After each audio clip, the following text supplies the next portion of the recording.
Now we're here to represent you. It's time for something different. It's time for GB News. I'm very patriotic. I believe in Britain. Our best days lie ahead. Britain's watching. Britain's watching. Join us here on GB News. The People's Channel. Britain's news channel.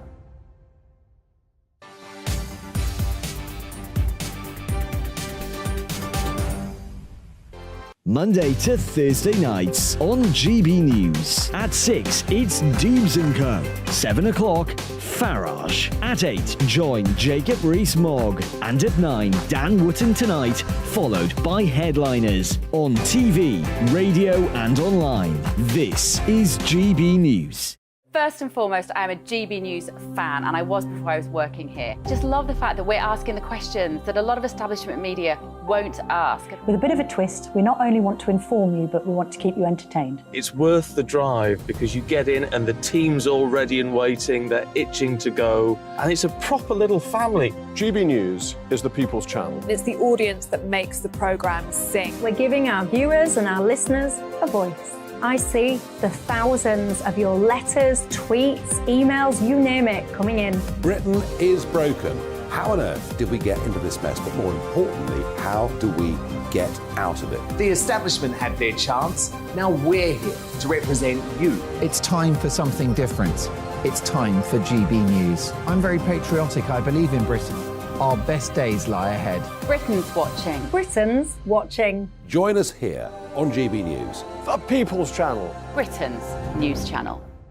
Join me, Patrick Christies, Monday to Friday, 3 till 6. We tackle the day's news agenda like you've never seen before. It's high tempo, high octane, the most controversial topics and the best guests. You will not be able to take your eyes and ears off it. I'm not afraid to ask the questions that you really want answered. 3 till 6 p.m, Monday to Friday on GB News, the People's Channel, Britain's news channel. GB News has its own late-night paper preview show, Headliners, where comedians take you through the next day's top news stories. You don't have to bother reading the newspaper, we've got it covered for you. Headliners, every night at 11 p.m, and repeated every morning at 5 a.m. We won't send you to sleep like some of the other paper review shows out there. GB News, the People's Channel, Britain's news channel. Join me, Camilla Tominey, on Sunday mornings from 9:30, taking the politicians to task and breaking out of SW1 to see how their decisions are affecting you across the UK. Bursting the Westminster bubble every Sunday morning, only on GB News, the People's Channel. Britain's watching. Hello, I'm Calvin Robinson. Do not miss my Common Sense Crusade Saturdays at 7 p.m. Join me for some in-depth discussions on faith. Is that not the start of the slippery slope? It's very much so. And the big moral questions of the day. I'm baffled. You've got some nerve. Only on GB News, the People's Channel, Britain's news channel. I'm Andrew Doyle. Join me at 7 o'clock every Sunday night for Free Speech Nation, the show where I tackle the week's biggest stories in politics and current affairs with the help of my 2 comedian panellists and a variety of special guests. Free Speech Nation, Sunday nights from 7 on GB News, the People's Channel, Britain's news channel.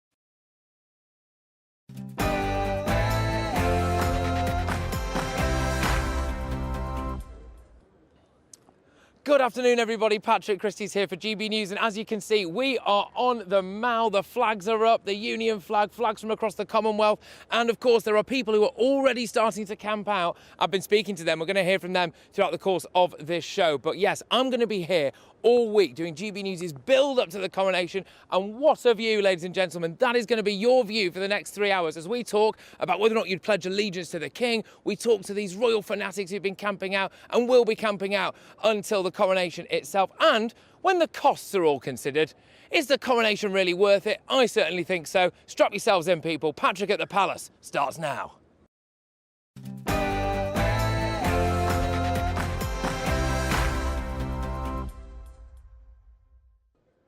GB News is going to make this a coronation week to remember. The only problem is I've got to get from here to that studio just in the corner there, and I've only got a couple of minutes to do it. So now it's your headlines.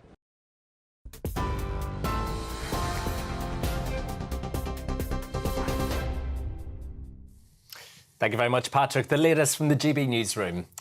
An additional flight for British nationals fleeing Sudan is expected to take off this afternoon.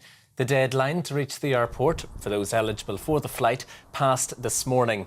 Over 2,000 people on 23 flights have been evacuated so far, but more than 1,000 British passport holders may remain. Sudan's army and the rival paramilitary force said they will extend a ceasefire for a further 72 hours, which was originally due to end from this evening. The General Secretary of the Royal College of Nursing has urged the Health Secretary not to be disrespectful to nurses amid their biggest strike yet. Pat Cullen's comments come as Steve Barclay said the industrial action was premature as other trade unions meet to discuss the government's pay offer tomorrow. Staff in emergency departments, intensive care units and cancer care began their 28-hour strike action yesterday, which ends tonight. Labour leader Sir Keir Starmer has accused the government of not doing enough to stop the strikes.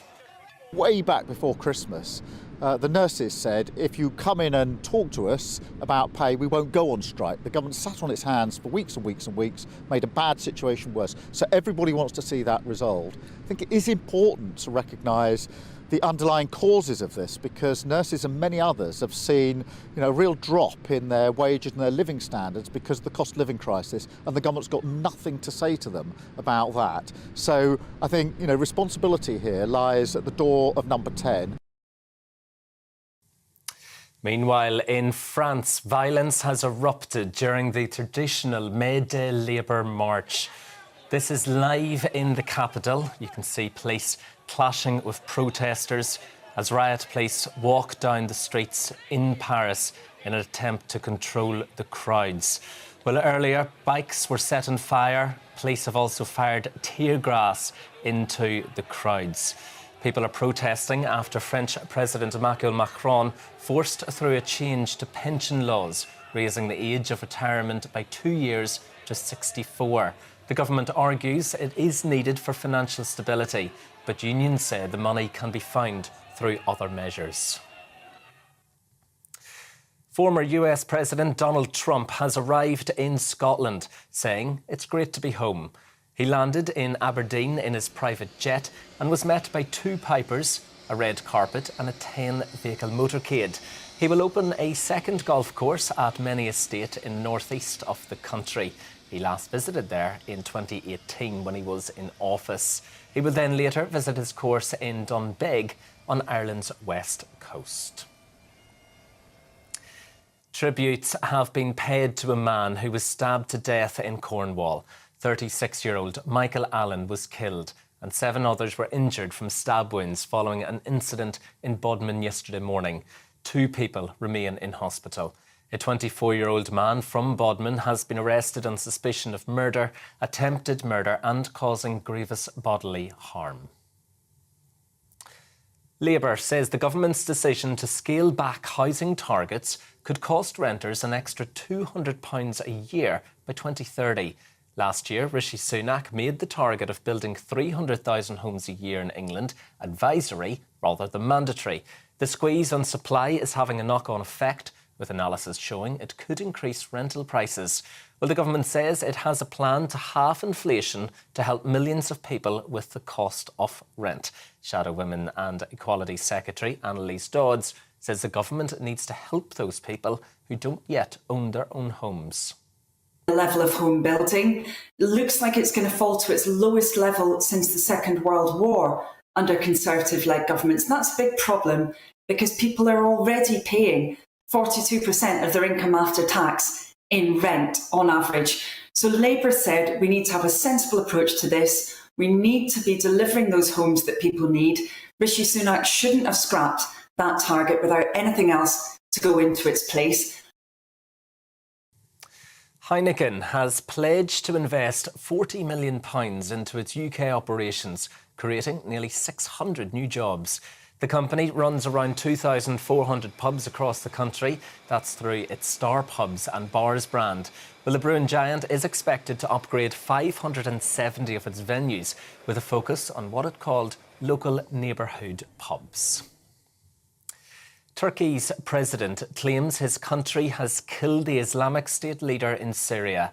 President Erdogan said that Turkish intelligence forces killed Abu Hussein al-Qurashi after pursuing him for some time. It's understood the raid in North Syria lasted around an hour, and there were reports of an explosion being heard as well. Al-Qurashi became the ISIS leader in November last year after his predecessor was killed. Plans to ask the public to pledge their allegiance to the king during the coronation have been branded offensive and tone-deaf. This week's ceremony will include the homage of the people, which will see the public invited to swear an oath to King Charles. But pressure group Republic say that in a democracy, it is the head of state who should be swearing allegiance to the people, not the other way around. Lambeth Palace says it's an invitation rather than a request. Staying with royal news, and England's longest national trail is set to be renamed to commemorate the coronation. Next week, the England Coast Path will be officially known as the King Charles III England Coast Path. It'll be a 2,700-mile-long trail around the whole of the English coast. 794 miles of the route is already open, and it will be fully walkable by the end of next year. This is GB News. We'll bring you more as it happens. Now, though, back to Patrick.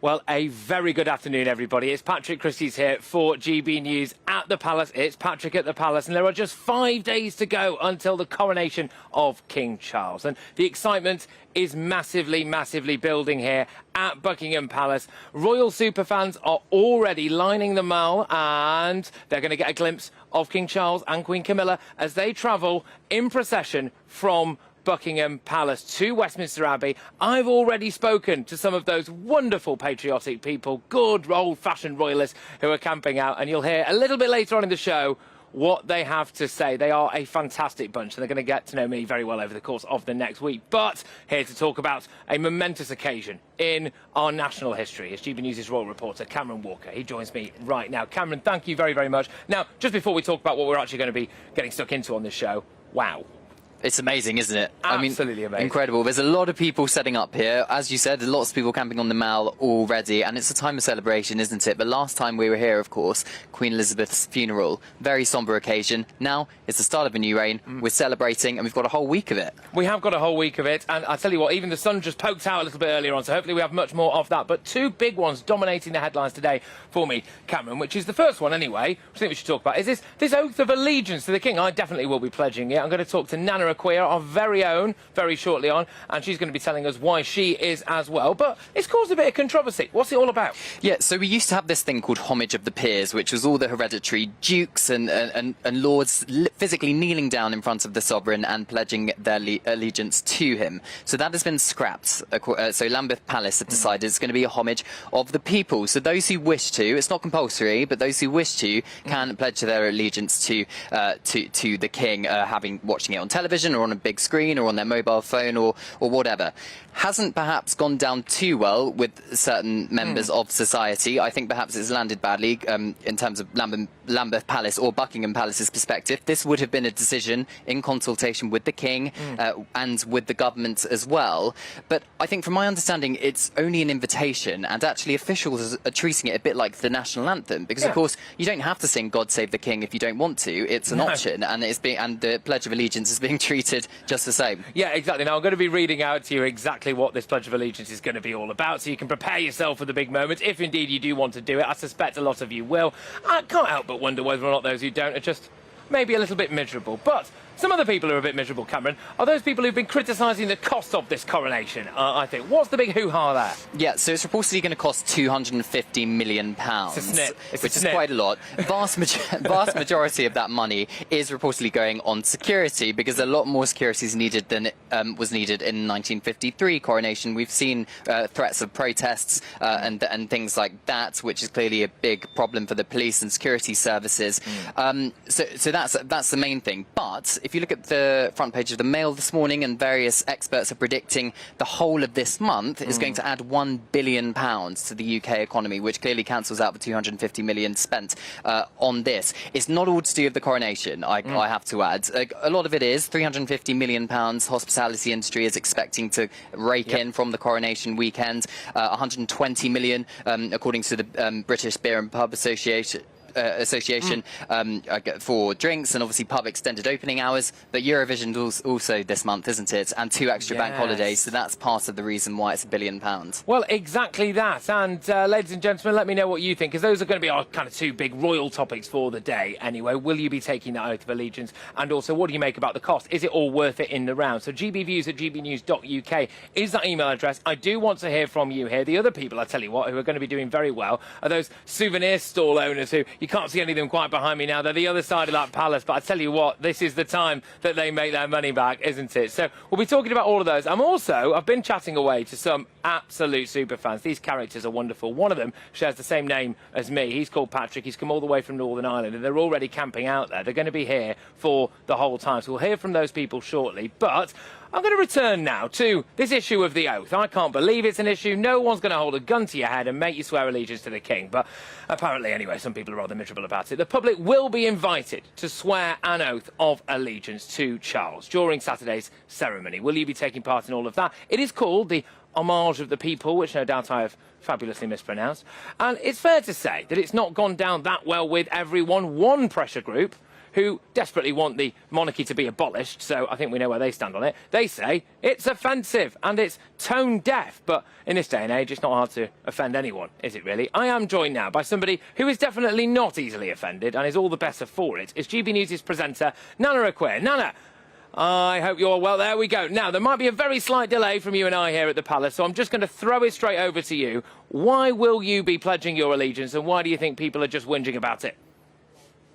Well, I mean, you would think from the noise that you're hearing about it that it's some evil deed that you've been asked to perform and that we were some communist country forcing people to do it. I mean, it is, as you said, a bit like a national anthem, really, I think. And it's not like taking the knee, like an empty virtue signal that's a fad. It's just something that you can do personally to show your relationship with the monarch. I mean, it's like a two-way thing, isn't it? I want Britain. I love Britain. I think it's a fantastic country. I'm doing it because, you know, my parents obviously were immigrants. They came here through safe and legal routes, and they are very grateful and love this country. I was born here. And I think a lot of the time, the sort of people that don't want to do it haven't really gone out and had a look at other countries. I mean, if you go places like Africa, I mean, they would love to have the kind of environment and the kind of civilization that we live in. I know there are beautiful parts of Africa and it's lovely, but there are, you know, they've got different elements there where this country is quite even, it's very level, and it's a pretty safe country. So I'm thankful to be here. I'm thankful I was born here, and I love it with all my heart. And anything that keeps it stable, like the monarchy, I'm happy to pledge allegiance to, but I believe it's a two-way street as well. I'm not having the likes of Harry and Meghan taking advantage of their position within it and exploiting it for their own personal gain. That's what really makes me angry, and I know a lot of people hate that about it, and that's probably part of the reason why some people don't want to pledge allegiance, because there is a part in it that suggests that you're pledging allegiance to the monarch's descendants and so on and so forth. But, you know, I think it's a lovely moment for everybody to get together and unite as one united kingdom. And I find the objections, well, take part in the fun. Why do you have to find something bad about? It's totally optional. Exactly, and exactly right, because it is a lot of good fun. And again, I'm going to mention this again. I'm going to be talking very shortly to some of these wonderful people who've already started camping out, and they just want to have a good time. And they were saying about people who might turn up and protest, look, can't you just let us be happy? Can't you just let us have a good time? And I've got the little oath here that we're going to be saying on Saturday, and apparently it says, I swear that I will pay true allegiance to your majesty and to your heirs and successors according to law, so help me God. And it is entirely optional, as you said, Nana, and it really is something I think a lot of people should just get behind. And as you alluded to, it is all part of just national unity. I mean, why do some people have to try and find something miserable about it? There's a chance there's going to be lots of street parties. There's one in my street on the Sunday, and I'm going to get around and meet all my neighbours. I just want to take part in the fun and be part of this wonderful country. I know a lot of people think, oh, it's, you know, the monarchy's a dying thing, and I beg to differ. This is something that is a stable institution. It's been going on for over 1,000 years, and I see them, okay, they're fallible, they're human, they make mistakes, but those who are there for the right reasons are here to serve this country, and it is a job. It's a net benefit. It's not like a lot of people say, oh, I want, you know, we shouldn't have a monarchy, it should be elected. You want more politicians? Come on. I mean, at least the monarchy is a net benefit rather than liability, which I know these days it's very difficult to trust in any of the politicians from the shenanigans that we've been seeing over the last few years. So for me, I'm thankful that there is a body that is not swayed by money or external influence, but it's swayed by a sense of duty and a sense of longevity. So for me, I see that as a wonderful thing, and I'm going to pledge allegiance. And I'm going to be at I'm going to be presenting the show between 4 and 6 on the GB News as well. I'll be at Buckingham Palace, and I'm looking forward to that. Oh, fantastic. We're all looking forward to seeing you as well, Nana. Just one more before I let you get going, if that's all right. You mentioned that this oath of allegiance is a bit of a two-way street, and I think that's absolutely fair enough. What do you want to see from King Charles going forward? How do you want him to rule? Because if you're going to be there pledging allegiance to him, what do you want to see back? I want him to rule with a bit of a sterner hand than he has. So, for example, non-essential royals who are taking advantage of the situation. So, for example, Harry and Meghan, I would like to see him deal with this efficiently, deal with it in a way of taking away their titles, but also taking away perhaps their hereditary titles as well. Because I think at the end of the day, a lot of people are objecting to the element of this where it says that we must serve his ancestors and people part of the monarchy. And it's people like, you know, the behaviour that we're seeing from Harry and Meghan, that does put people off, and I can totally understand that. I'd also like to see him, I don't mind him talking about climate, but I don't like the fact that he will get into it in a politicised way. So I want him to keep his promise, step out of politics, but I don't mind him having an overview on the larger situation, because obviously the environment is a global situation, but I don't want him getting behind policies like net zero, because I think, again, this will turn the people off. Net zero to me is some sort of scam, and I find it just it's a ridiculous notion. But I do agree that we need to look after our environment so that we can stay, you know, be healthy. And I'd also like to see him just, you know, doing what he's been doing. I think he's really grown into the role. I'd like to see him doing more of the same. And I think Queen Camilla, I forgive her for all the shenanigans from the past. We can't change it. So I think she's done enough in my book to show that she's serious and passionate about the monarchy. Absolutely. Look, Nana, thank you very, very much. And what a way to lead in the show. It's Nana Akua there, GB News presenter, just talking all about this oath of allegiance that has caused so much controversy and exactly why she will be doing it. And also, as well, I think pretty good advice for King Charles going forward. If he acts and behaves like that and doesn't, dare I say it, try to be too woke and all of this stuff, then I think people really will get behind him. That's what people want. They want a good, proper British king. Now, I am going to be joined by so many people over the next few days, and when it comes to royal matters, okay, I have got one of the top expert with me. It's Michael Cole, who knows everything there is to know. I mean, he is basically royalty himself. I'm delighted to say that he joins me in the studio now. Now, look, fantastic. Thank you very much for pitching up and putting up with me. Great days, momentous events. I'm proud to be working with GB News on the great day, and if the opportunity arises, I shall gladly say the loyal oath to His Majesty the King, because I believe, I'm sure, that a constitutional monarchy is one of our best defences against extremism and dictatorship, and we've all benefited from that over the years. And I'll tell you, Patrick, this coronation, of course, there's the marching bands, there's the crowds, there's the golden coach, there's the street parties, there's a concert. But actually, it's all about loyalty. And there is an important element of consent. The king is asked if he's prepared to give the coronation oath. And if he is prepared, and he has to say, I am prepared to take the oath, it's an oath of loyalty to God, to the people, and to the church. And only then is he anointed, and only then do the bishops bow before him. And then, I've come prepared for the Patrick here we go. show. Here we go, ladies and gentlemen. Never knowingly undersold. Then the Prince of Wales, Prince William, he comes forward, he kneels and he says, I, William, Prince of Wales, do become your liege man of life and limb and of earthly worship, and faith and truth I will bear unto you, to live and die against all manner of folk, so help me God.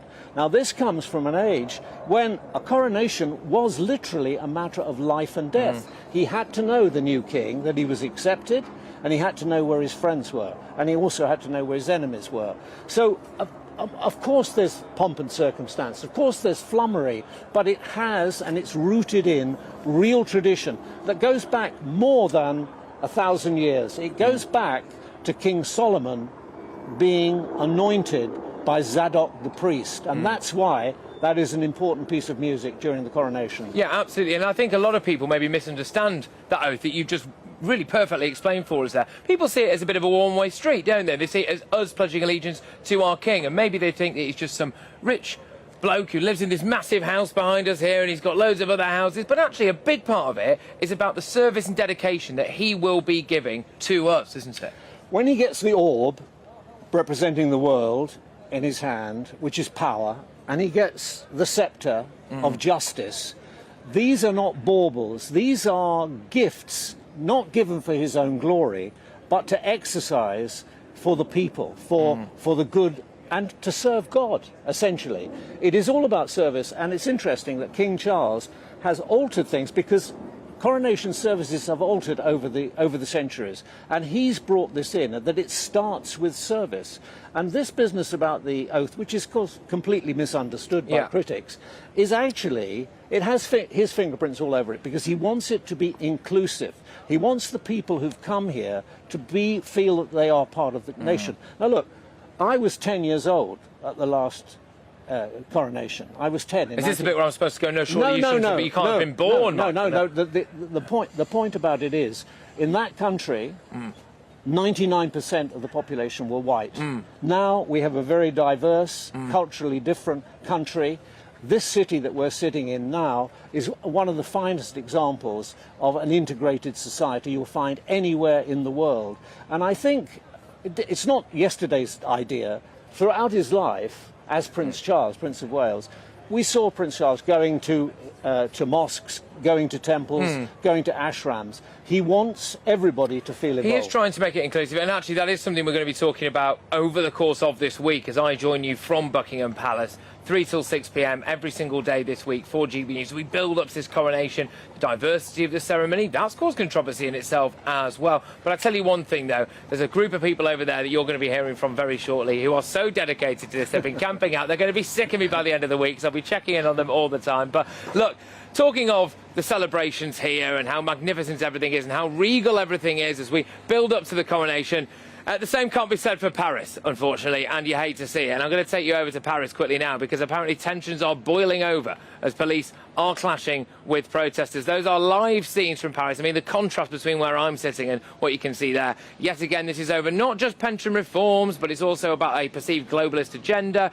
and unhappiness about Emmanuel Macron in general, and what they believe, anyway, is a fundamental lack of democracy and proper rule in that country. So those are the scenes in France, riots in the streets, police officers being injured, protesters being injured, smoke everywhere. Well, there we go. I think it's time we came back to Blighty, isn't it? People have had quite enough of that. It's a happy time here in Britain. Why not revel in that instead? So there we go. But look, the coronation isn't until Saturday, as I was saying, but some of the royal family's biggest fans, and seriously, wait till you meet this lot, are already here. I am Patrick Christies on GB News, and we are Britain's news channel. It's all about family, being in people's living rooms, all the interaction and getting to know who our viewers and listeners are. When I was young, my dad used to say, Nana, stop arguing. I wanted an outlet that would enable me to give my opinion. People are going through a really hard time right now, and I know that you don't feel like you're being listened to by the establishment. I came to GB News because it's the People's Channel, and I want the audience to have their say on the events of the day. We're dynamic. We do something different. Democracy shows that the wisdom of the nation is in its people.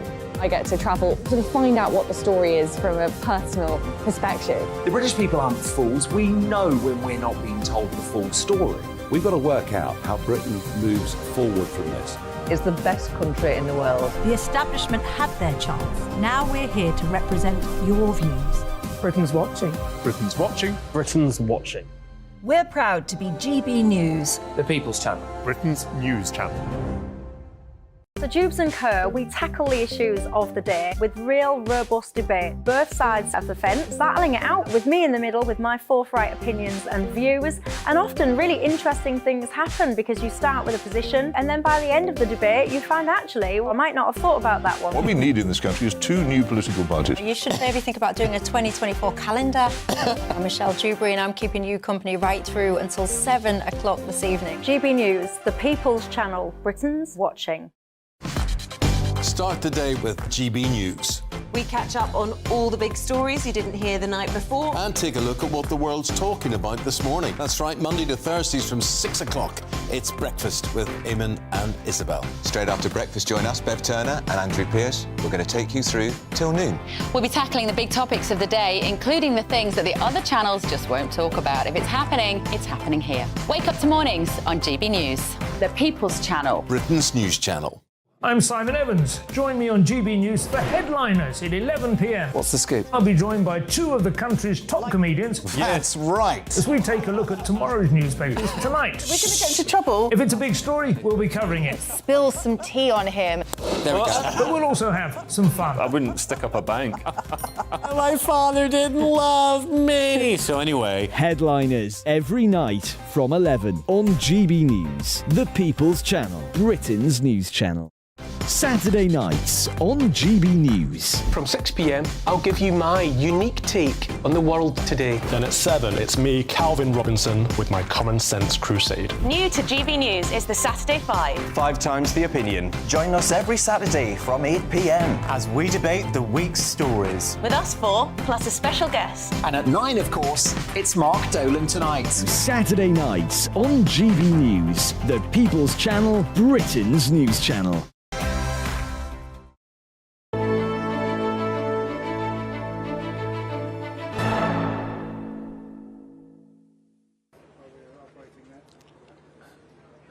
Well, welcome back, everybody. I'm Patrick Christies, live outside Buckingham Palace ahead of the coronation of King Charles III. So, let's talk about the people who are the very opposite of fair weather fans, yes? So there are 5 days to go now until the big event itself, but some royal superfans are already camping out on the Mall, and I caught up with one of them a little bit earlier on. I am here with Patrick. And just fill us in, remind us, where have you come from today? Belfast in Northern Ireland. Yeah. And why are you here today so early? Because I love the royal family and I just wanted to soak up the atmosphere and meet all my friends that I've met through the years, and we're just a close-knit sort of community, and we just love supporting the royal family. And what does it mean to you to be here? Why do you love the royal family so much? It started with Diana, Princess of Wales, and it just grew from there. When Diana died, William and Harry were only young, and Harry was going on 13, and my mummy was 13 when I died. So I sort of connected my loss with their loss, and it grew to extend the royal family, the late Queen, and just the history of the royal family, and I just love supporting them. Absolutely. Well, I'm sure that they love you supporting them as well. And I can see a little smile on your face there, because you have been recognised, I think, haven't you? Yes, I've met when Catherine was in Belfast. I got to see Catherine and had a wee chat with her, and I was telling her about her group, and she said to pass her regards and all, and she knew what I was talking about. This is the Kensington Palace group. Yeah, and during COVID, Prince William was there on his own, and I was the only one, and they changed the route so he could give me a wee wave on the way past, and. So that was magical, and I went to Dublin when William and Catherine were there, and I was close to them in Belfast, so I've seen them in a lot of occasions up close, but it was lovely just speaking to Catherine for a few minutes, and she was very warm. So if you had a little message for the King, because the King definitely watches GB News, OK? So he will see this. I will personally make sure that King Charles sees this. What would you say to him? I would say you've waited all your life, sir, and you've had a great teacher in your mother, the late Queen, and she has prepared you for this moment your whole life, and it's time for you to shine, and you have Queen Camilla by your side to support you, and it's time to dedicate your life, which you've waited so long to do, and we're here to support you, and the whole country's behind you, and we just love the royal family, and it's best of Britain. Oh, you've nearly brought a tear to my eye here. That was absolutely wonderful, Pat. I love the royal family, and coming from Northern Ireland, where there's so many divides, and me being from the nationalist sort of side, it's great. When the Queen came, even when the late Queen came to Northern Ireland and the Republic of Ireland, even people from both sides of the community could see how the Queen and the Prince of Wales were both wanting to promote peace in the island of Ireland, and the Prince of Wales came where Lord Mountbatten had been assassinated, and he really wanted to open a friendship between these two islands, and it's very important that we live in a peaceful society. And I can see you're helping to represent that with the flags that you've got on display here. Flag here, and I have the Republic of Ireland flag, I have the Union Jack, I have the banners, I have everything basically, but I think it's important to support the Good Friday Agreement, and the royal family have played a big role in that.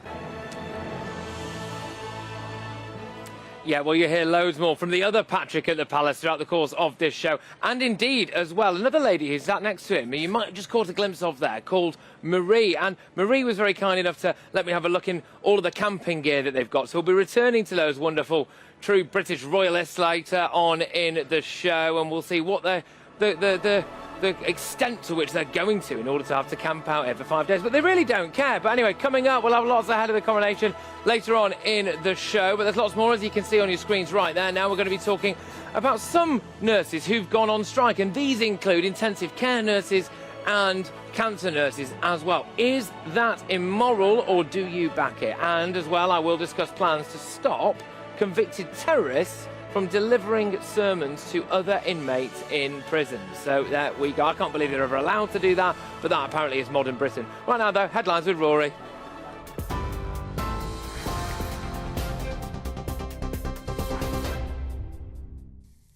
Thank you, Patrick. The latest from the GB newsroom. An additional flight for British nationals fleeing Sudan is expected to take off this afternoon.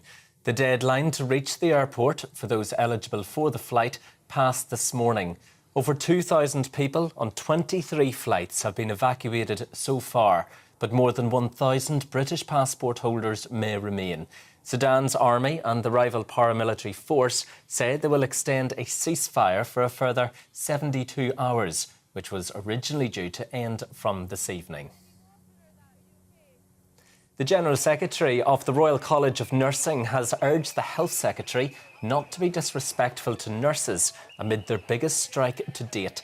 Pat Cullen's comments come as Steve Barclay said their ongoing industrial action was premature as other trade unions meet to discuss the government's pay offer tomorrow. Well, staff in emergency departments, intensive care units and cancer care began their 28-hour strike action yesterday, which ends tonight. Meanwhile, in France, violence has erupted during the traditional May Day Labour March. You're looking at live scenes in the capital, where you can see police clashing with protesters in Paris. Tear gas is being used on the streets, and earlier bikes were set on fire. They're protesting after French President Emmanuel Macron forced through a change to pension laws, raising the age of retirement by 2 years to 64. The government argues it's needed for financial stability, but unions say the money can be found through other measures. Former US President Donald Trump has arrived in Scotland, saying it's great to be home. He landed in Aberdeen in his private jet and was met by two pipers, a red carpet and a 10-vehicle motorcade. He'll be opening a second golf course at Many Estate in the northeast of the country. His last visit there was in 2018 when he was in office. He will then visit another course he owns in Doonbeg on Ireland's west coast. TV, online, DAB plus radio and on TuneIn, this is GB News.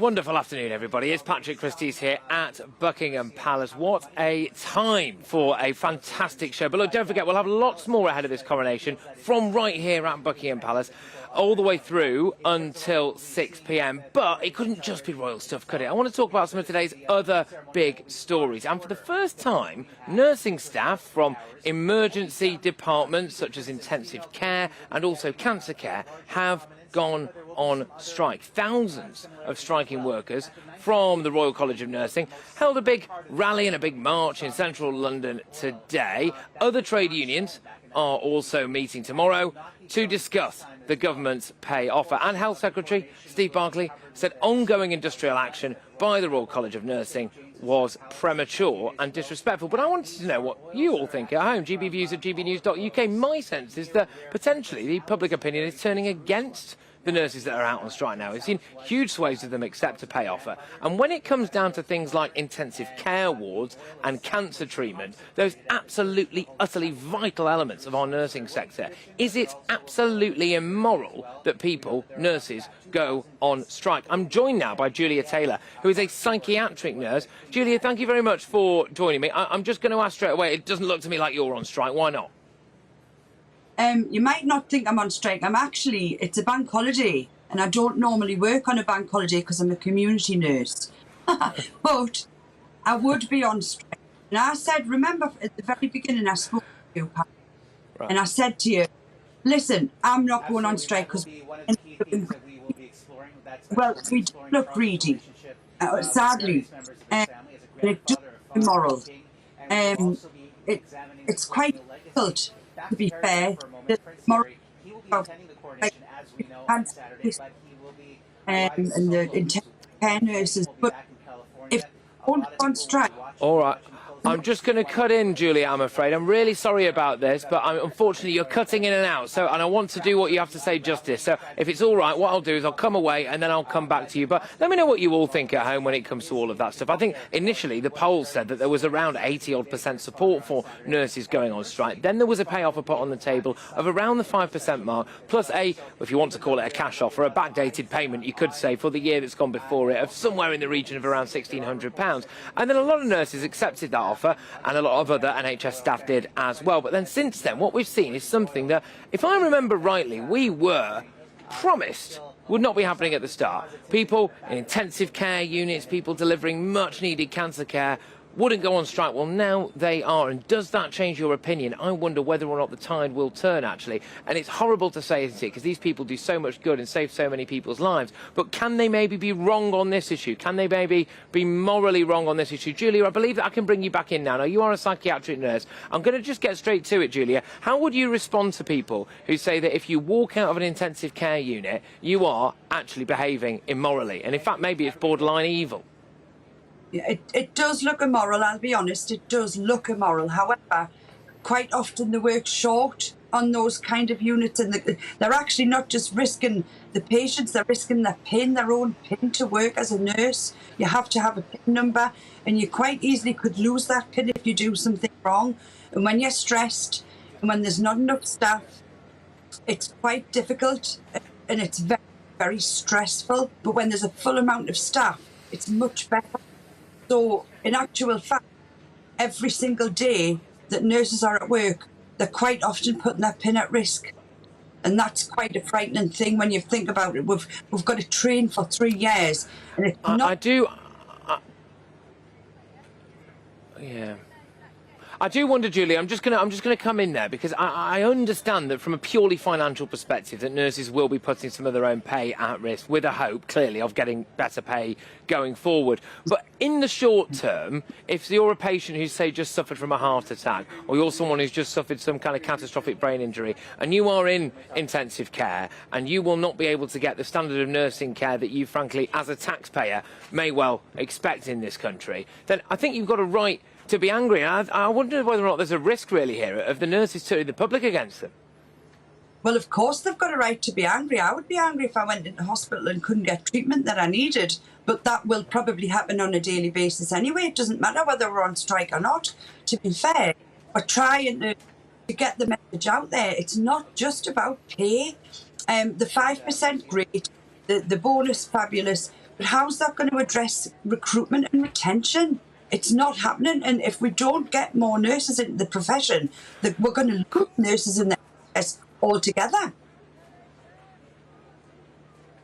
So that's the problem. Can I just be really honest with you about this? That's one element of these strikes that I've always struggled to understand. This element of the strikes, which is about the recruitment side of it, because then I do hear Julia like, oh well, it won't really matter if we go on strike because there'll be other people there to fill the void, which implies to me that there is possibly enough staffing. I know there's a lot of overtime involved, but also could it not be argued that the people who are out on strike and the people who are really desperately slamming our NHS and telling us that it's a catastrophe all the time, they're not exactly doing a great job for getting people to want to come and work in it, are they?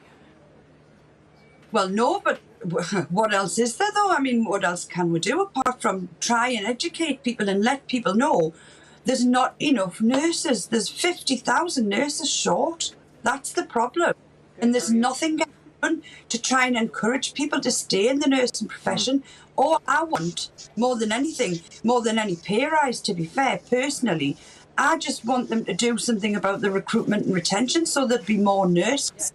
Because every single thing work with agency, and you can bet your bottom dollar that the shifts where they're not working on the cancer wards, the gaps will be filled by private nurses, which is what normally happens anyway, and they're getting sometimes 3 times more than us, and we have to tell them what to do sometimes. Mind, I'm not saying that the private nurses don't know what to do, and I must make that clear, because a lot of them do, but it's quite difficult. And, you know, working under those conditions, we don't know who we're going to be working with. So okay, Julia, yeah. Thank you very much, Julia. Look, it's been great to chat to you again, and good luck to you. It's Julia there, who is a psychiatric nurse. Now, I do expect a lot of you will be getting in touch off the back of this. gbviews@gbnews.uk. Deeply sympathetic, of course, to nurses out there struggling with the cost of living crisis. There can be no question of that. And I know that traditionally there is an issue when it comes to how else are you going to get what you want financially unless you withdraw your labour. But the question mark here is, if withdrawing your labour means that people unfortunately die, then is that morally justified? And I can't help but wonder whether or not the tide will turn from the British public if indeed they do start to see increased excess deaths, as we seem to be seeing throughout every single strike so far. Moving on, though, convicted terrorists will be blocked from giving sermons, believe it or not, in prison. So I was amazed that they were already doing it, but I shouldn't really be amazed by anything anymore. It's a bid to end extremism in prisons. I'm not sure it'll work, but hey, it'll be a start. But as you can see as well, I will be doing a lot more coverage from our coronation, speaking to people who are lining the streets here. The flags are waving, the public is getting excited. People are already camping out in their droves. I'm Patrick Christies on GB News, Britain's news channel.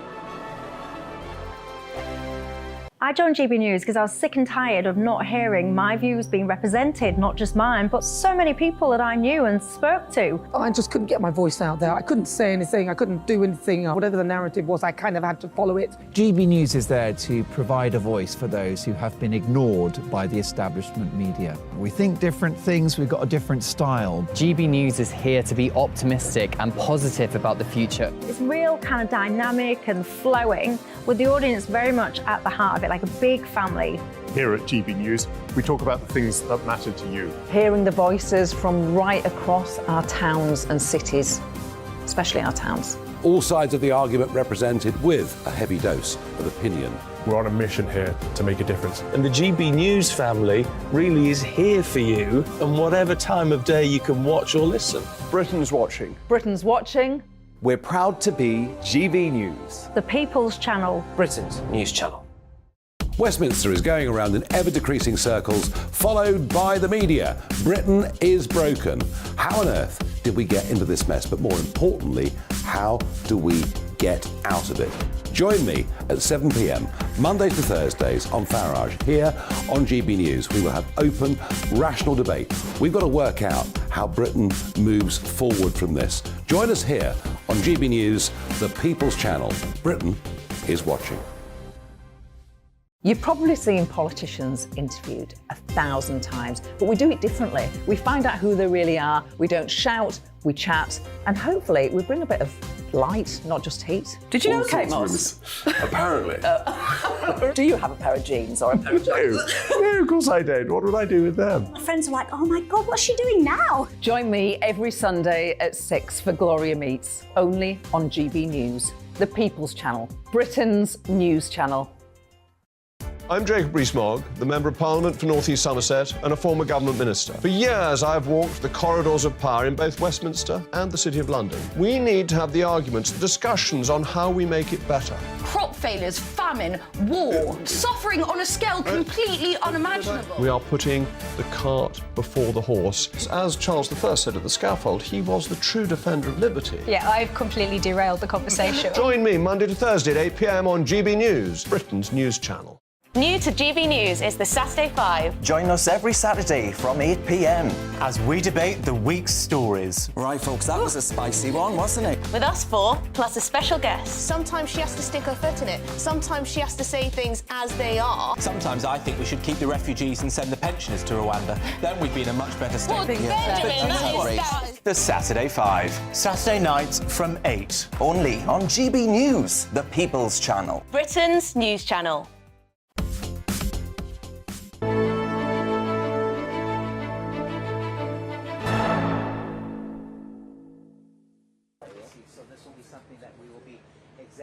Welcome back, wonderful people, to this fantastic setting here at Buckingham Palace. Now we'll be with you every single day this week, 3 until 6 p.m, as we build up for the coronation, a truly momentous day in British history. And, well, I'm joined by a man who just about remembers the last one. It's Michael Cole who'll be with me throughout the course of this show, on and off. Now, look, last time we spoke a bit about the oath, didn't we? And you made a really interesting point, because believe it or not, right on cue, okay, I had to just cut in and go to some riots in Paris. I mean, it would be more news if it wasn't rioting in Paris, wouldn't there? But in light of my the French are truly revolting headline, which has not yet come up on the screen, you made a really key point, which I think is that monarchies tend to be better, don't they, than republics? Well, in the world there are 149 republics and there are 43 monarchies. And if I did a little test with you and said, which country would you prefer to be in? Morocco or Algeria, Jordan or Syria, Japan or China, Denmark or Lithuania. If you chose the first of those two choices, you chose a monarchy over a republic. And monarchies tend to be happier lands. There's nothing intrinsically more modern about a republic. When the republics of ancient Rome became corrupt, they dished them and they replaced them with a monarchy. So republicanism is a perfectly respectable point of view, but actually, when you look at the proof, it's not in the pudding. No. It's missing. And when we saw those terrible pictures of Paris, everybody, you know, they say everybody's got their own city and Paris, because people love going there. It actually breaks my heart to see that. And there you all have the original revolutionary republic. There it is, and there are people rioting in the streets. And that is heartbreaking. And, you know, and these are live pictures, actually, Michael. So these are live pictures. Wow. Now, this is some of the other big news of the day. Wow. Obviously, it can't all just be royal stuff. But there is an interesting link here, isn't there? As we build up for the coronation, London is largely peaceful, as they say. There's a couple of well-organised strikes taking place at the moment, it must be said. But there we go, live shots again from Paris. Smoke grenades have been going off. Buildings have been set on fire in previous protests. Kind of missiles lobbed at police, missiles lobbed back at protesters, and the contrast there is vast. On the tricolour, it says liberty, fraternity and equality, fabulous words, but at the end of every boulevard and every avenue in France, there's a policeman with a gun. So there's no greater example. I mean, this is the granddaddy of the revolutions. And of course, when Napoleon crowned himself, he didn't need a bishop. Napoleon I, Napoleon Bonaparte, put his own crown, said, I am the emperor. Well, we don't do it like this here. And the Romanovs of Russia, no longer existing. Nope. The Hohenzollerns of Prussia, the Habsburgs of Austria. In their coronations, there was no element of consent, and there is an element. The king is presented, he has to say whether he agrees to it. Absolutely. Now, Michael's going to be with us throughout the course of this show. We've hit up a couple of the key royal topics for you so far today, OK? So we've done the idea of this oath, which appears to have caused so much controversy. I mean, people have even been calling it offensive, for goodness sake. It's a voluntary oath. We're also going to be talking about the cost. But as you were just hearing there, the institution of the monarchy as a whole and what it really does for society. And as well, we're not going to forget those wonderful people already camping out in preparation for Saturday's event. But look, there is some other news about today, and I thought you might have been interested with this one. Terrorists will be banned from taking a leading role in religious services in prisons in an attempt to crack down on the spread of extremism. I mean, the idea that this was ever a thing I find absolutely baffling, but there we go.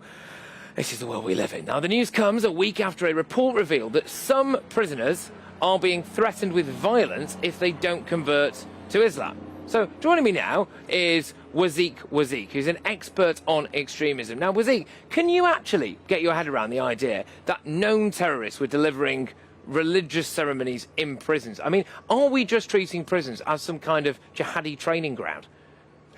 Well, it does seem that way. Prisons seem to be incubators now of jihadi prisoners. And I think the Colin Bloom report that was published last week really emphasised the fact that jihadi prisoners are now forcing people to convert, and if they don't convert, they are going to get hurt. And this report builds up on Jonathan Hawke-Casey's report only 12 months ago, where they were looking at how we can tackle this. So the fact that some of these jihadis were actually preaching and leading Friday sermons and prayers seems really strange to have been going on for so long.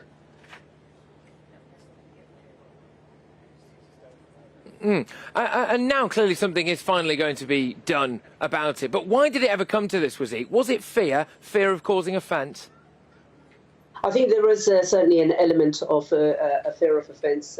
One of the things that Jonathan Hawke-Casey raised was that political correctness was hampering security services' ability to deal with some of these prisoners because they were able to use accusations of Islamophobia or racism because they were being treated differently when that wasn't actually the case.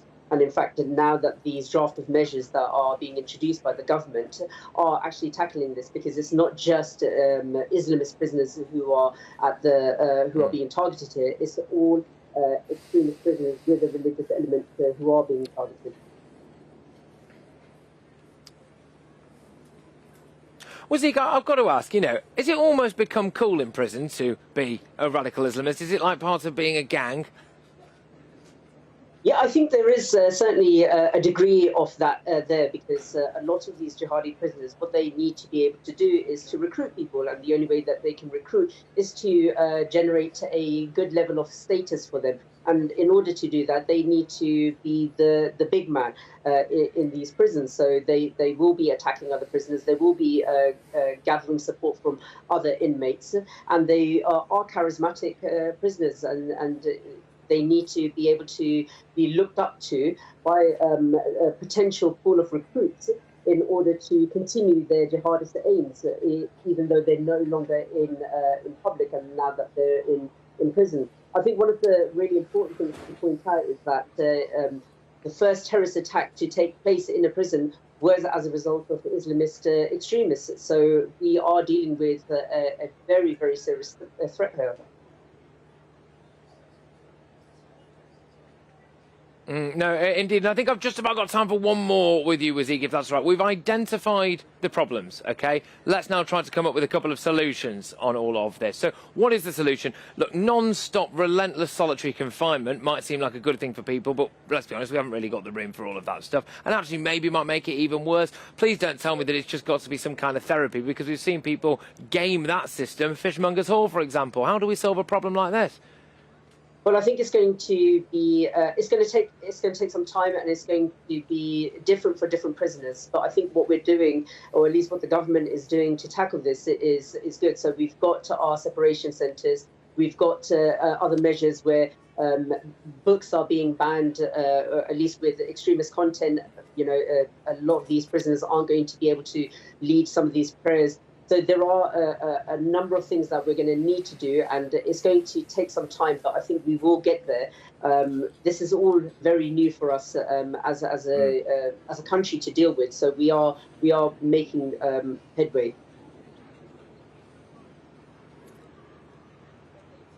Wazeek, thank you very, very much. As ever, Wazeek there, who is an expert when it comes to this kind of extremism and discussing how we can actually solve that problem. Look, I was as shocked as no doubt the rest of you as well to find out that some of these people had actually been playing active roles in religious ceremonies in our prison system. The only way I think that could have become a little bit of more of a joke. But anyway, look, I've got absolutely loads coming your way. We are going to be talking, of course, as you can see from this splendid atmosphere behind me here, outside Buckingham Palace, about all things Coronation. And the Coronation countdown is well and truly on, ladies and gents. There are just 5 days to go, and GB News is the place for the best coverage of this fantastic, fantastic event. Over the course of the next 2 hours, I'm going to be talking to wonderful people who've decided to come and camp out already, find out where they're from and why they've decided to feel so passionately about this particular event. I've even had a little go in some of their camping gear as well, so I've got in amongst it. They're going to get to know me very well, and I think if my producer had it his way, then I'd probably be living here for the next 5 days, so he wouldn't have to deal with me. But look, I'm Patrick Christies on GB News, and we very much are, on today of all days,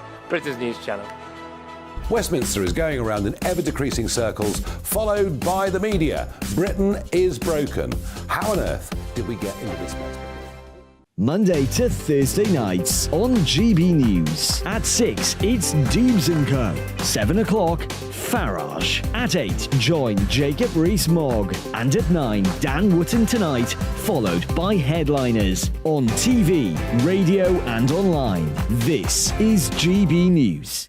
First and foremost, I am a GB News fan, and I was before I was working here. Just love the fact that we're asking the questions that a lot of establishment media won't ask. With a bit of a twist, we not only want to inform you, but we want to keep you entertained. It's worth the drive because you get in and the team's all ready and waiting, they're itching to go, and it's a proper little family. GB News is the People's Channel. It's the audience that makes the programme sing. We're giving our viewers and our listeners a voice. I see the thousands of your letters, tweets, emails, you name it, coming in. Britain is broken. How on earth did we get into this mess? But more importantly, how do we get out of it? The establishment had their chance. Now we're here to represent you. It's time for something different. It's time for GB News. I'm very patriotic. I believe in Britain. Our best days lie ahead. Britain's watching. Britain's watching. Join us here on GB News. The People's Channel. Britain's news channel. Join me, Patrick Christies, Monday to Friday, 3 till 6. We tackle the day's news agenda like you've never seen before. It's high tempo, high octane, the most controversial topics and the best guests. You will not be able to take your eyes and ears off it. I'm not afraid to ask the questions that you really want answered. 3 till 6 p.m, Monday to Friday on GB News, the People's Channel, Britain's news channel. GB News has its own late-night paper preview show, Headliners, where comedians take you through the next day's top news stories. You don't have to bother reading the newspaper, we've got it covered for you. Headliners, every night at 11 p.m, and repeated every morning at 5 a.m. We won't send you to sleep like some of the other paper review shows out there. GB News, the People's Channel, Britain's news channel.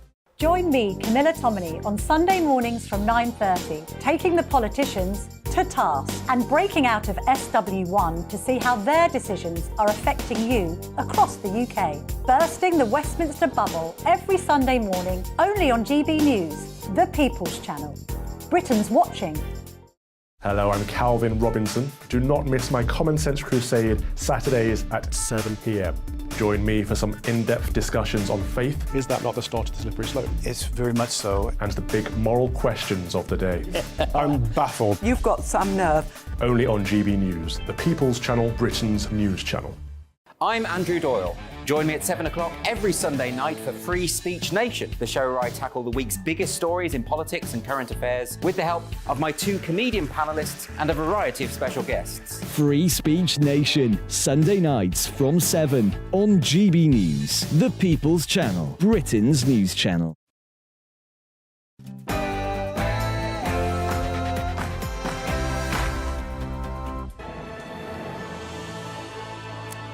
Good afternoon, wonderful people. It's 4 o'clock and I am Patrick Christies. As you can see, I am outside Buckingham Palace today, and I will be from 3 until 6 p.m, Monday to Friday. I've been out mingling with the fantastic people who've already decided to come and camp out for us. They're going to be there all the way through until the coronation. I'll be mingling with them, and this is really one of the biggest events in modern British history. There are just 5 days to go until the coronation of King Charles III. And, well, it's the first coronation for 70 years, and GB News really is the best place for all of your coverage. And the crowds are already building up, aren't they? I'm going to speak to the royal superfans who are camping out outside Buckingham Palace. They're lining the Mall. The flags are also lining the Mall behind them, not just the Union flag, but all those from all over the Commonwealth. It's a truly international, wonderful event, and we are right here for it.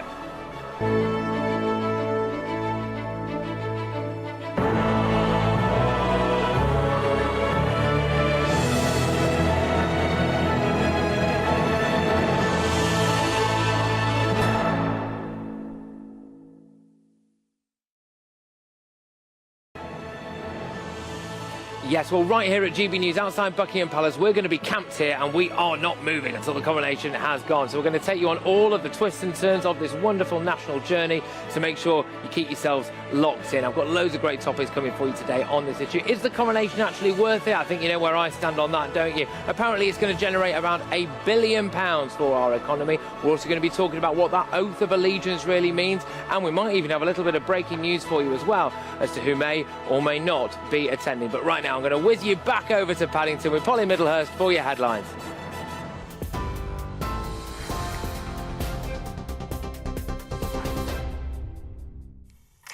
Patrick, thanks very much indeed, and good afternoon to you. Our top story on GB News today: an additional flight for British nationals fleeing Sudan in northeast Africa is expected to take off, we understand, this afternoon. The deadline to reach the airport for those eligible to board the flight passed this morning.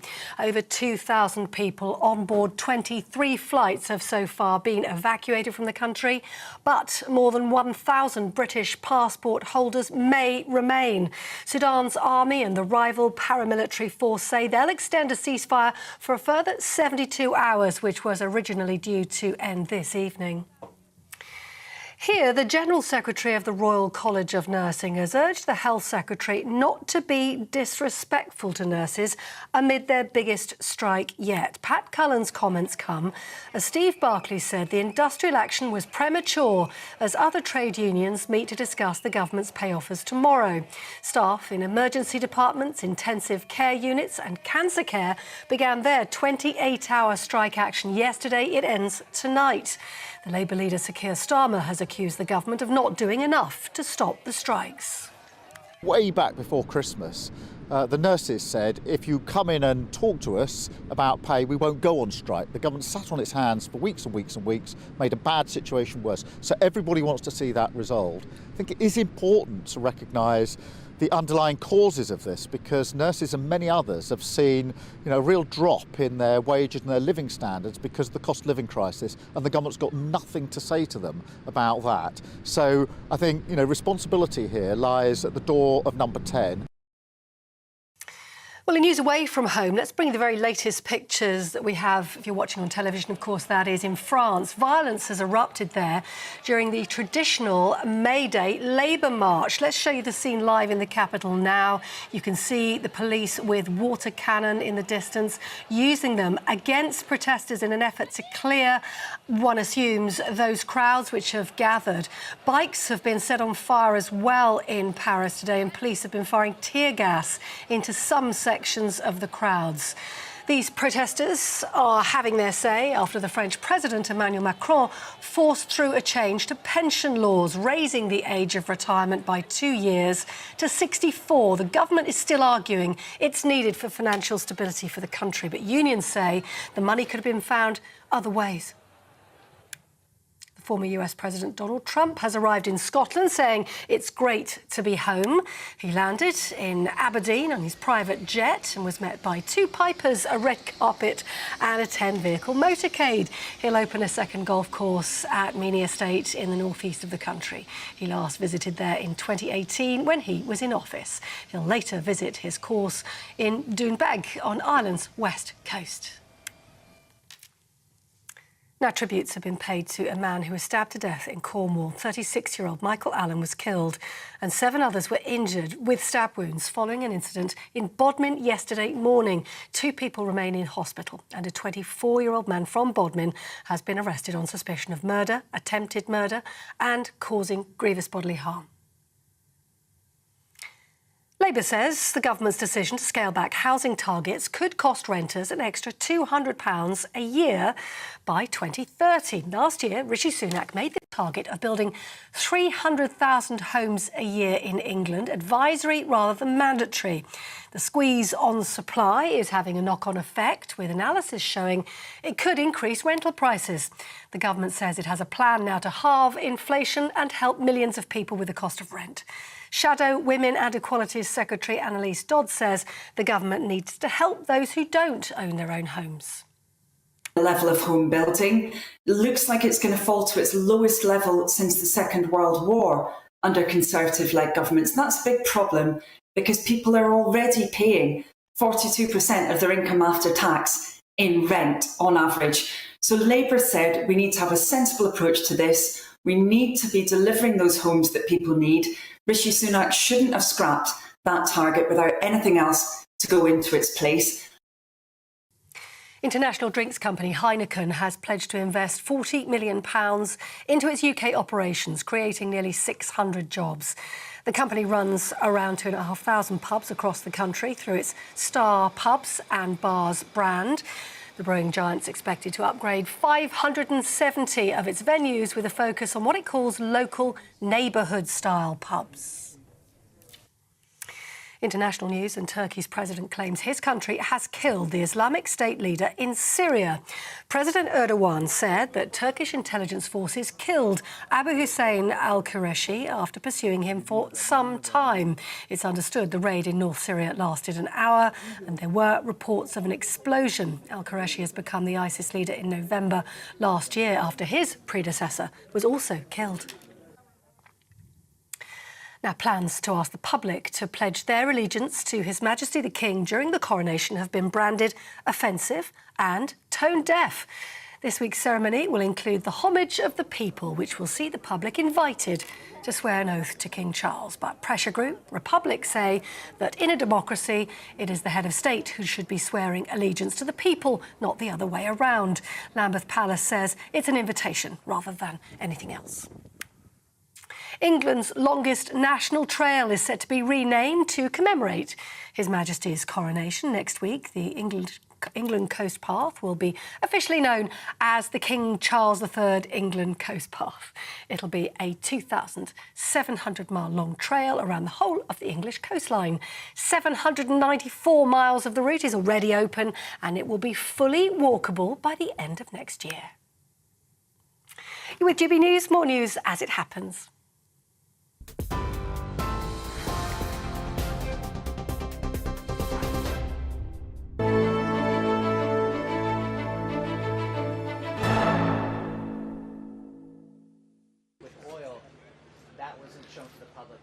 Well, ladies and gentlemen, what a time to be alive. GB News here with me, Patrick Christies, from Buckingham Palace as we build up to the coronation, a momentous occasion in Britain's national history. And I'm very pleased that you can all be here to live it all with me. I've got loads to get through, so let's get stuck straight in to one of the top stories of the show. One of the big issues, actually, hanging over this coronation, and that is it worth it? OK, now it's been reported that it will cost around £250 million to put on Saturday's extravaganza, but a report out earlier on says that the whole event will generate a cool £1 billion for our economy. So, I mean, it doesn't take a genius to work out then that surely it is worth it. But get your views coming in, GB Views and GBNews.uk. I can't help but wonder whether or not those taxpayers out there who say that it's not worth it are all just miserable so-and-sos who don't want us to all be happy for a particular day. And some of the stats appear to say that what King Charles is putting forward here is going to cost us around £1.50 per person.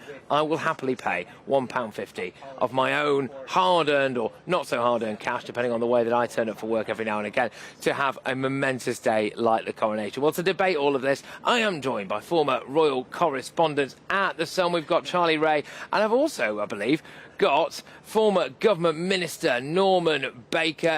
Who to pick, gents? I normally go ladies first, but I'll go Norman this time. It's not a comment on you, Norman. Don't worry about that. Do you think the coronation's worth it? There certainly is, and that'll be well, £250 million is a lot of money, and of course, if you look back to the coronation for Elizabeth II, at today's prices, that would be £47 million.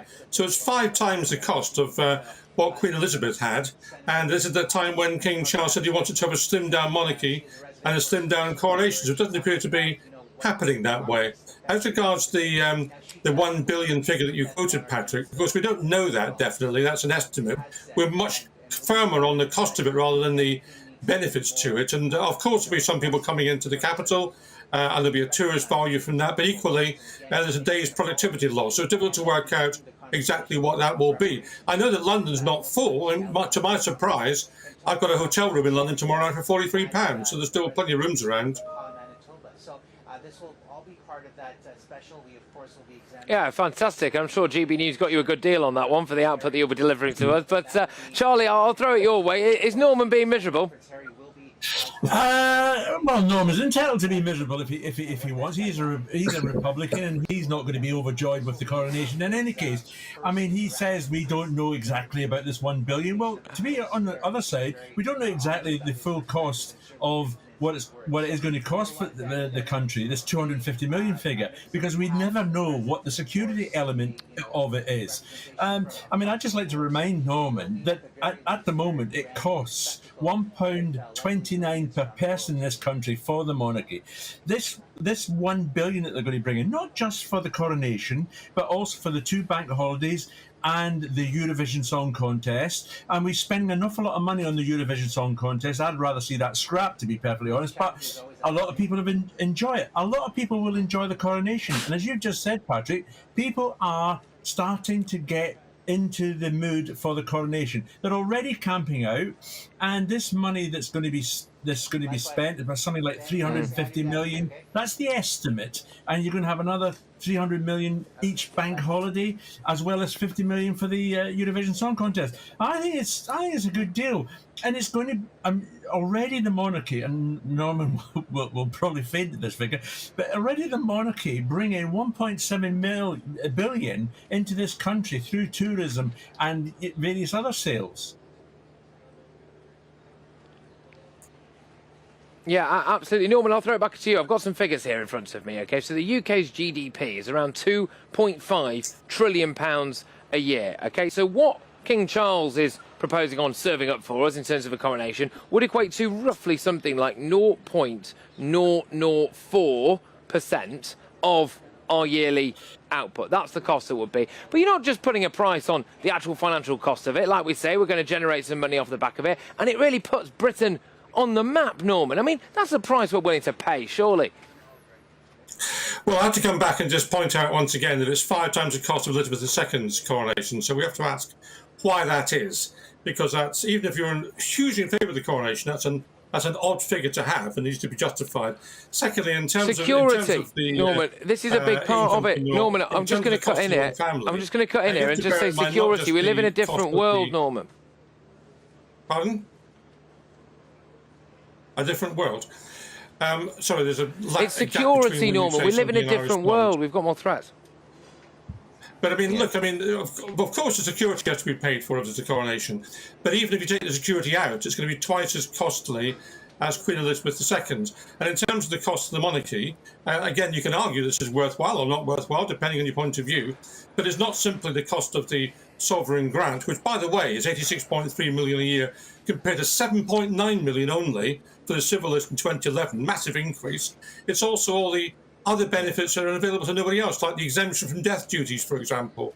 There's no death duties paid on the private gain from Prince Charles from his mother's inheritance, for the Fabergé eggs, the paintings, the racehorses, and so on.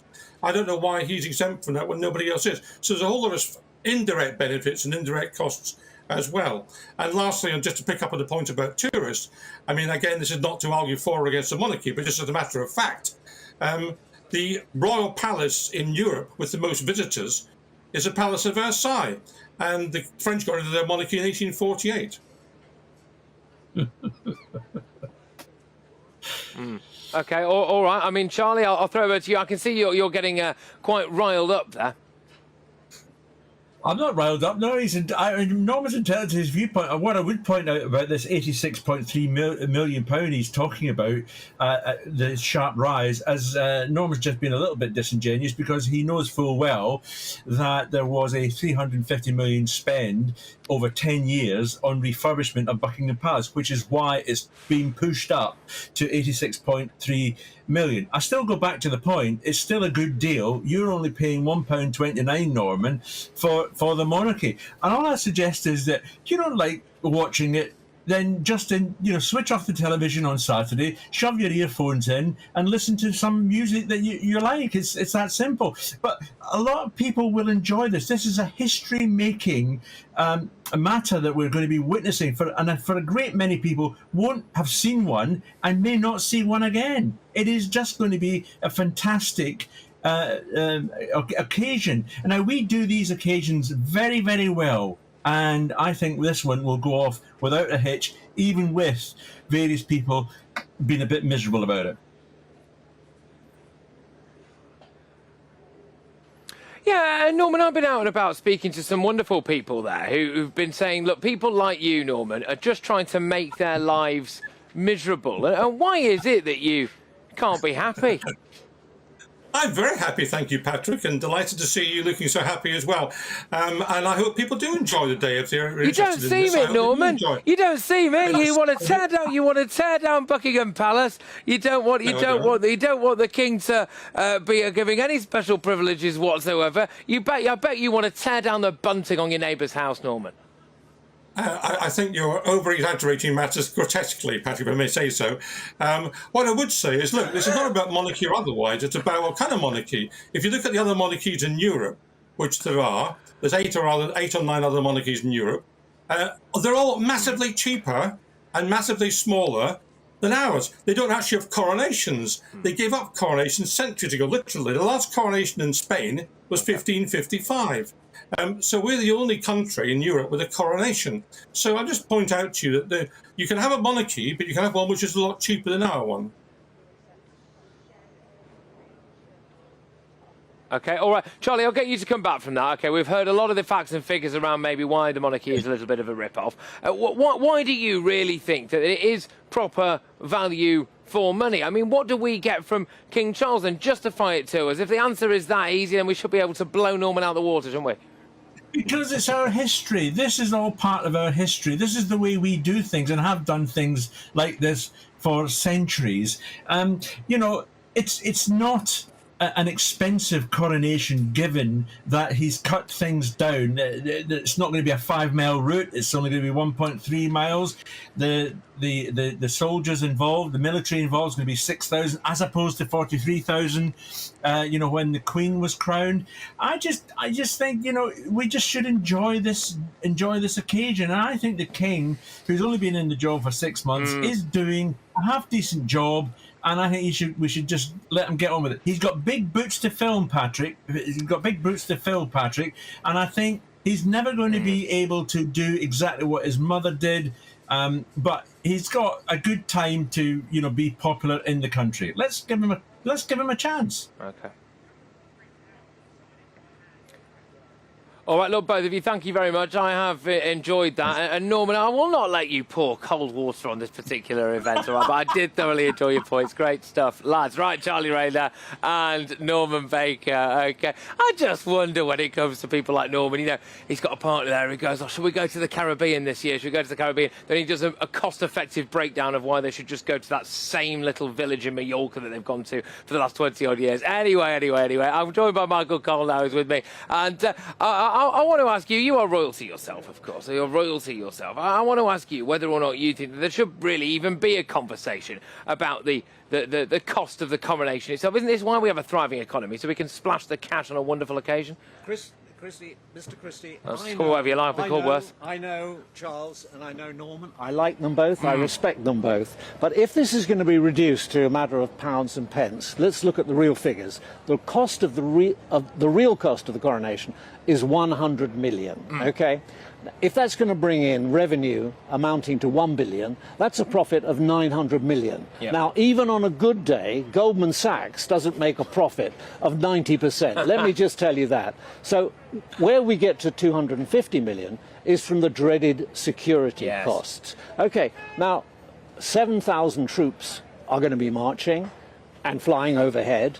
Now, their salary is already paid for, the King's shilling. They're already in the army. And you know, when I've been on American networks, I've had to explain to the presenters, I said, these people are frontline troops. They won't believe it. I said, they're not chocolate soldiers. They're not just here for ceremonial occasions.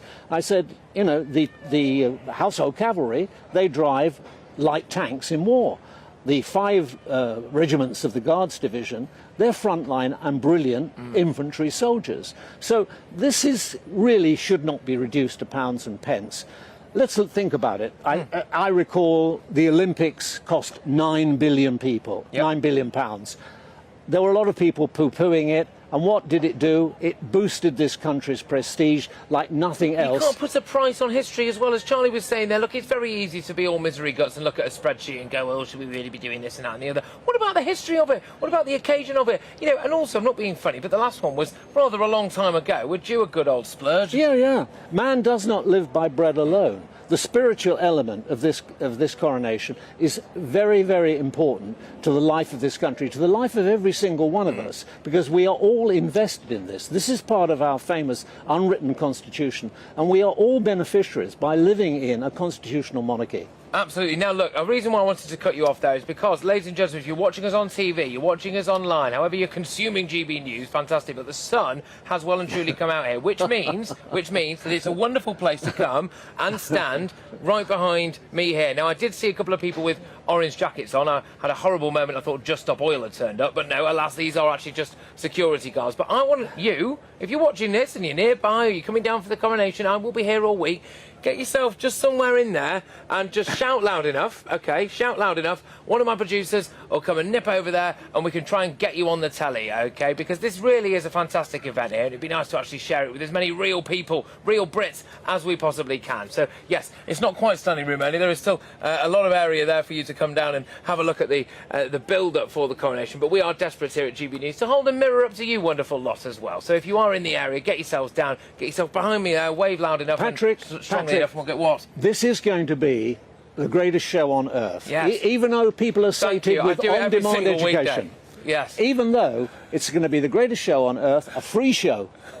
Don't forget. Fantastic. Look, there you go. If that's not sold you, then nothing will. But anyway, the coronation isn't until Saturday. But some of the royal family's fanatics, super fans, are already here. I'm sat next to one of them. And I have actually been out and about talking to them. And very shortly, we're going to hear from a wonderful lady. She's come all the way from Newcastle. She's camping out. She's going to be here for 6 nights by the time it's all over, because she was here last night as well. I'm Patrick Christies on GB News, and we are Britain's news channel.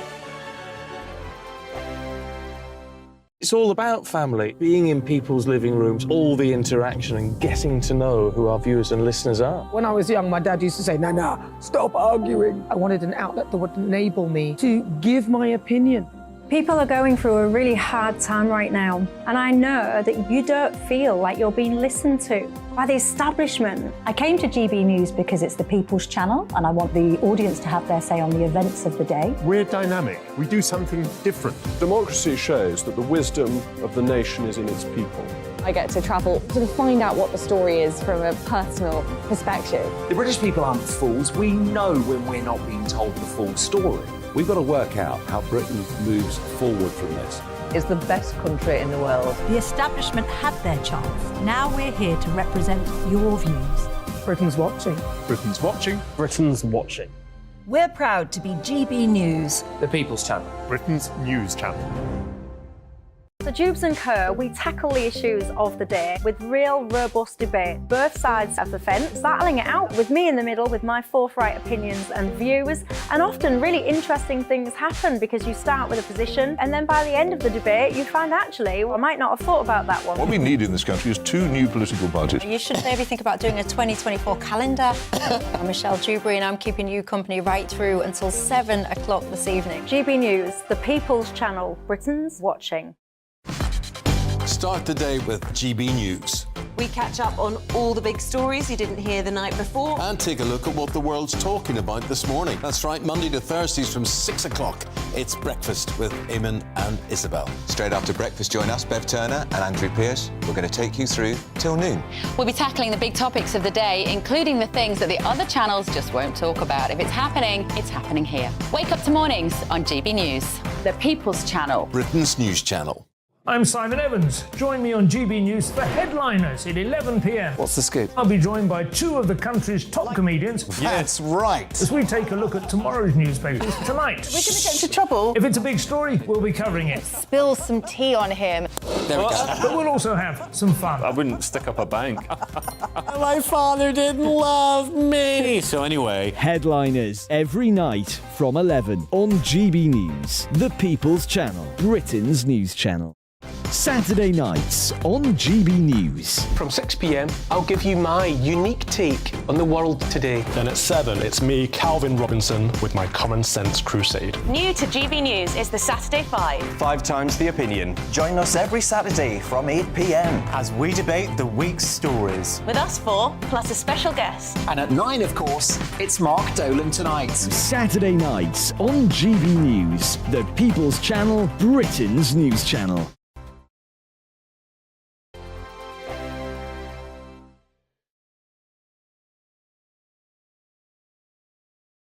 Welcome back, everybody. I'm Patrick Christies, live outside Buckingham Palace ahead of the coronation of King Charles III. So let's talk about the people who are the very opposite of fair weather fans. There are 5 days to go until the big event itself, but some royal superfans are already camping out on the Mall, and I had the absolute pleasure, the privilege, the honour of catching up with one of them a little bit earlier on.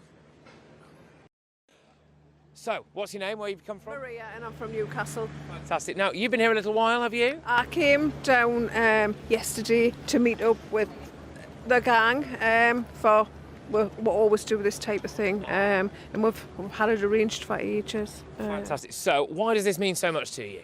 Oh, I'm very passionate about the royal family. Like Patrick, I really, really admire them. I first started liking them when Princess Diana came on the scene, and then I followed them all the way through, and I just wanted to be there for all the big moments in royal history.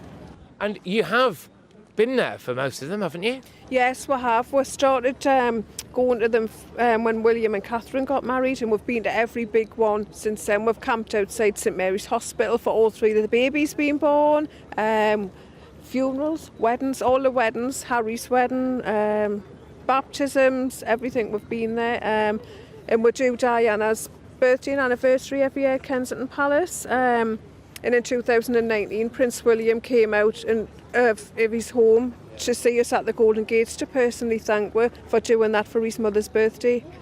Well, that is a really touching moment, and it's going to be such a happy occasion, this coronation. But I've got to ask you, today is Monday. You're going to be here until Saturday. How are you going to do it?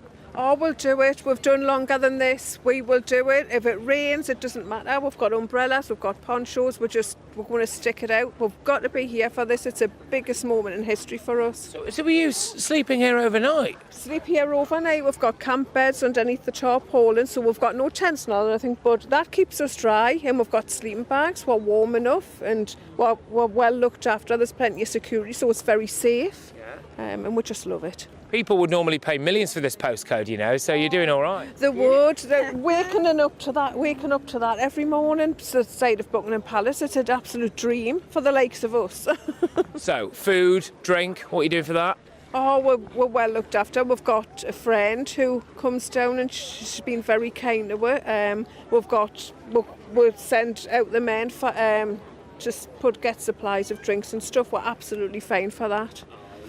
And I mean, it's an incredible effort. What do your friends, your family, colleagues think about all of this? They know what I'm like, and you know, I've got a partner at home, and when these things happen, he's quite happy. He looks after me animals at home, and then he's just go and enjoy yourself. It's your passion, go and enjoy it. Oh, I mean, This is absolutely lovely. And so what would your message be then to our new king? Oh, I just want him to enjoy his special day. Like Patrick said, he's waited years for this, and it's, you know, I just want them both to enjoy that very special day and their family. It's going to be such a historic day. And look, why should, in your opinion, the British public get so excited about all of this? You get all of the naysayers, you get all of those miserable people. Why should we all get to go, oh, because you get angry? Oh, I think it's wonderful, and we are envied, you know, around the world for having the royal family, and I think everyone should just get behind them. It's a day in history, you know. We can only look back and see what it was like for the Queen's coronation and things, and that was marvellous. And I think everybody should get behind them and, you know, just enjoy the day. It's going to be wonderful.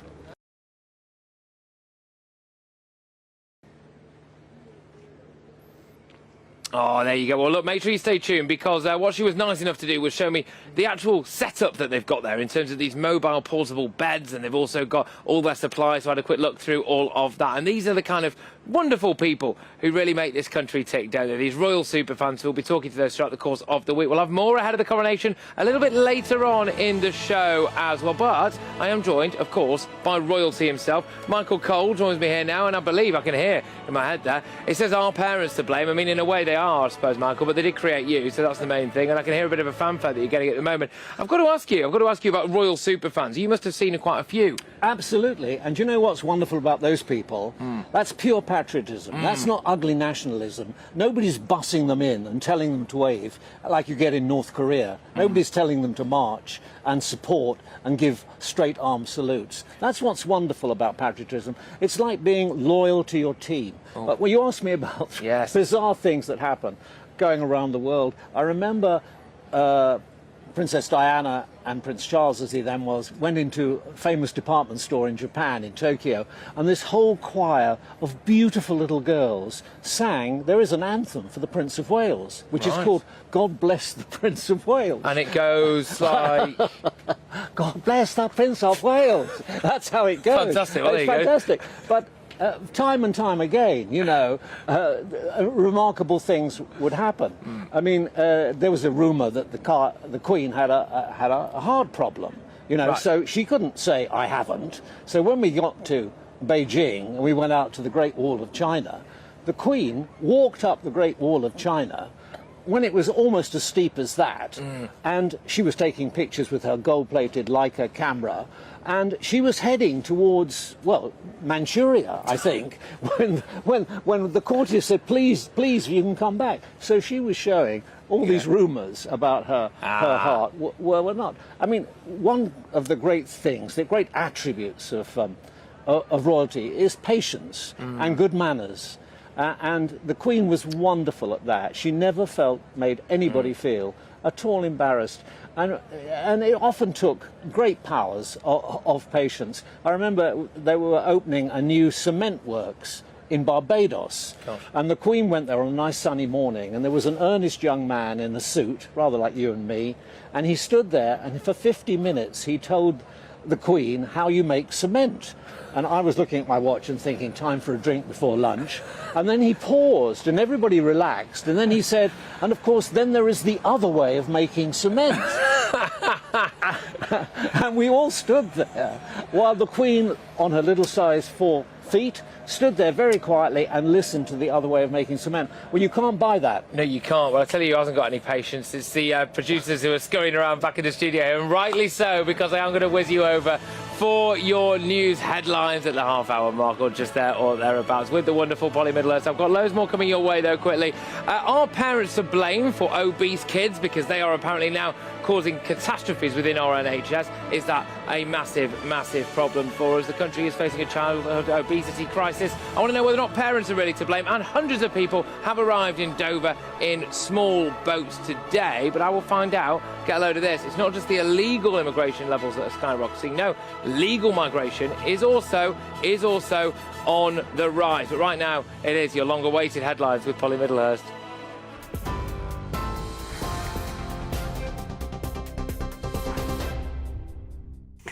Patrick, thank you, and good afternoon to you. An additional flight for British nationals fleeing Sudan is expected to take off this afternoon. The deadline to reach the airport for those eligible to board the flight passed this morning. 2,000 people on 23 flights have so far been evacuated from the country, but it's thought there may be more than 1,000 British passport holders still remaining.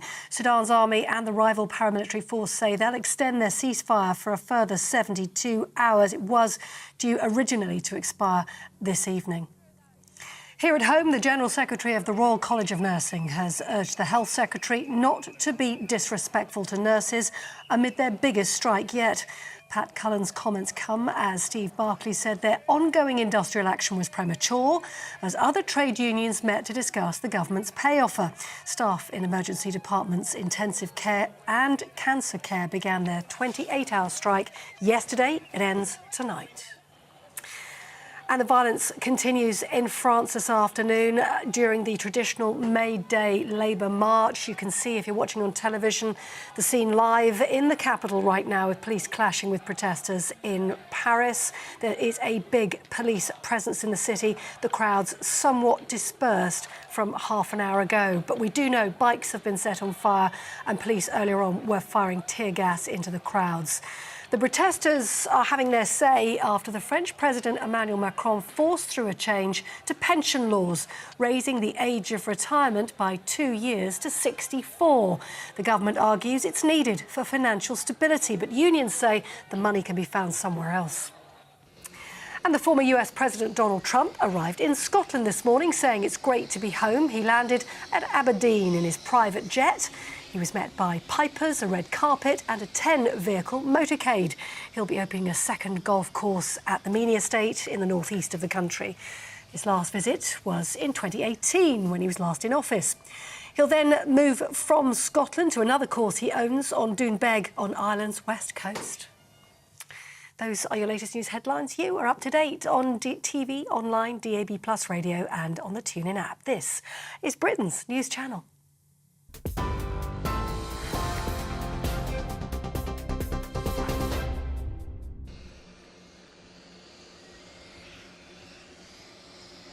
Yes, well, welcome back, everybody. It's Patrick Christies here at Buckingham Palace with you from 3 until 6 p.m. And I will be every single day this week as we gear ourselves up for a fabulous moment in British history. But it's not all about the royals. No, that's right. We've got some other news that we have to give you as well. And Britain's obesity crisis is worse than ever, with children as young as 4 years old being treated for obesity-related health issues. Now, according to new NHS stats, the number of under-18s being treated in hospital with weight-related issues, including diabetes, high blood pressure, etc., is massively on the rise. So what I want to ask you today is, if 4-year-olds are becoming obese, are the parents to blame? Do you think it is the fault of parents? I am joined now by Steve Miller, who is a weight loss expert, and you will all know this guy. He is, of course, the former presenter of the TV show Fat Families, and the rather inappropriately named, if you don't mind me saying, Tam Fry,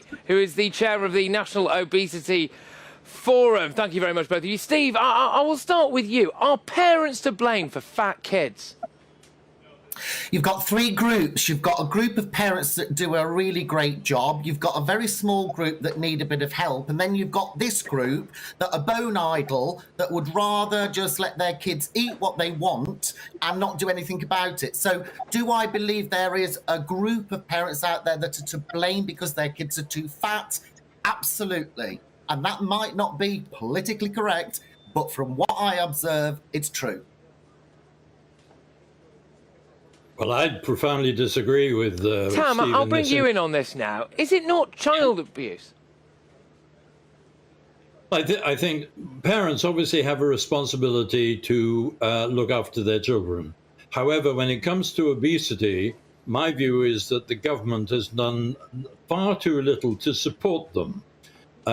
We have food which is being given to children, which is far too full of sugar and other ingredients which predispose towards obesity.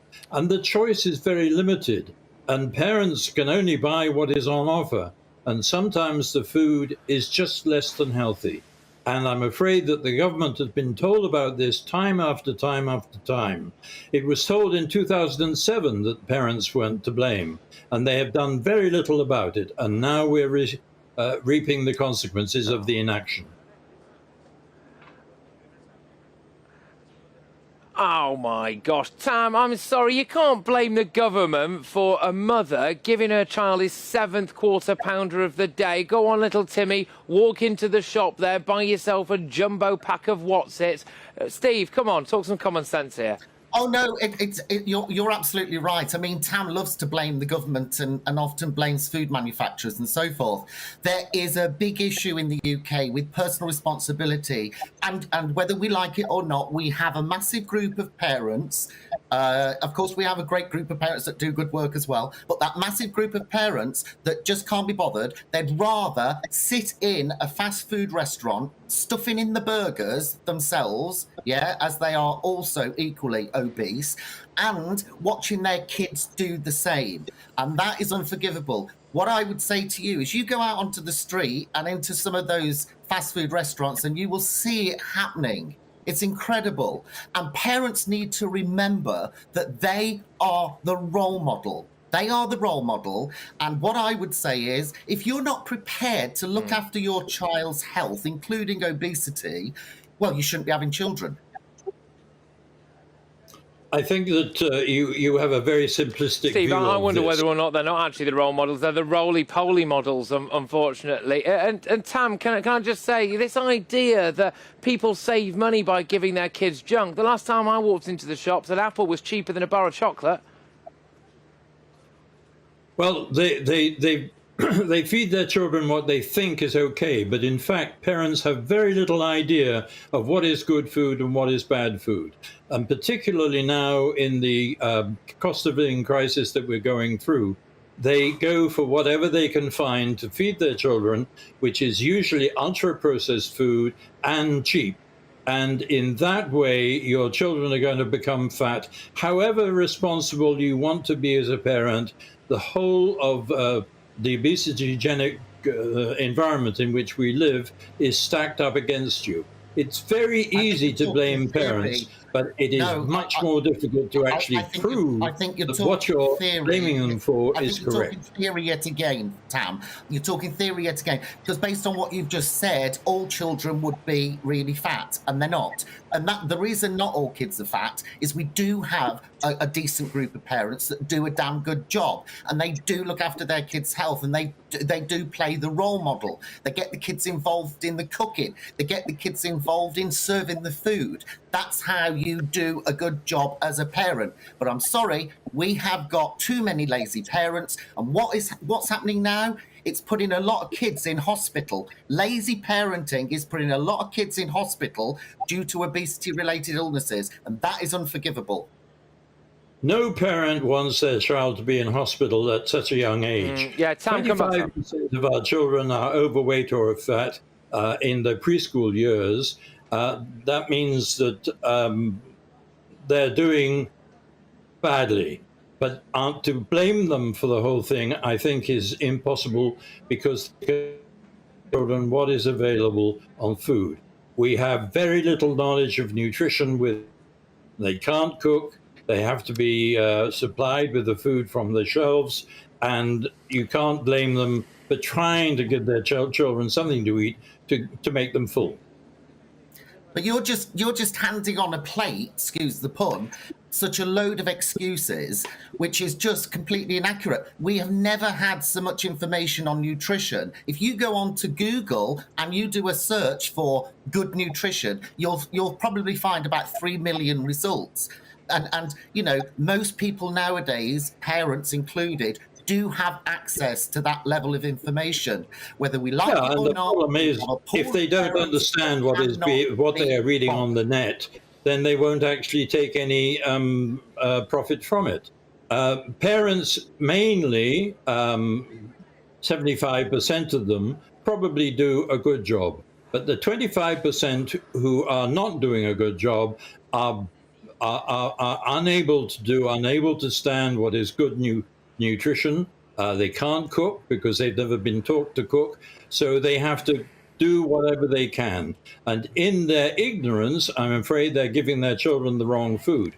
But the government, in my view... You're right, you've said it yourself, they're being ignorant to it. And so what that 25% of people have got to do is actually take responsibility, look what's going to be good for the kids, obviously practice the cooking. You know, there's got to be solutions, Tam. We can't just keep blaming the government, and we can't just keep giving a load of beautiful excuses on a plate. Those days have got to finish. This is now putting kids in hospital. People like me have been trying to get the government for 25 years to actually make it possible for people to bring up their children in a healthy manner in their preschool years. We were assured by the Queen in her last Queen's speech that things were going to actually go in that direction.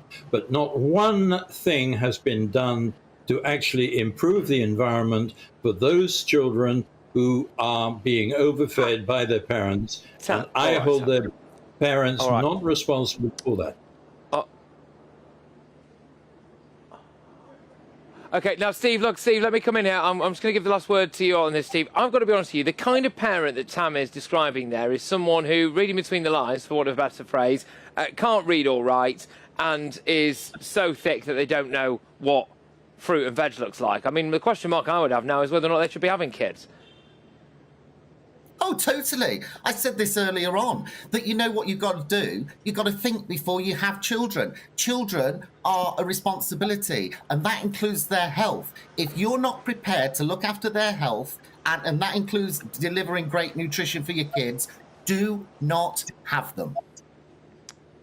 It has been advised by the government time after... Both of you, thank you very, very much. Good, strong-spirited stuff. That's enough, I'm afraid. Tam Fry there of the National Obesity Forum, and Steve Miller as well, who is of Fat Notice and the former presenter of the wonderful TV show Fat Families. Where are you on that debate? Get your emails coming in, gbviews@gbnews.uk. Who do you blame for fat kids? Is it the government, is it society, or is it actually their parents? The reason I'm asking that is because we're seeing more and more of them now. I am aware, by the way, that I am not the most svelte individual out there, but we are now seeing them clogging up not just their arteries but also our NHS, and that, people, is a problem.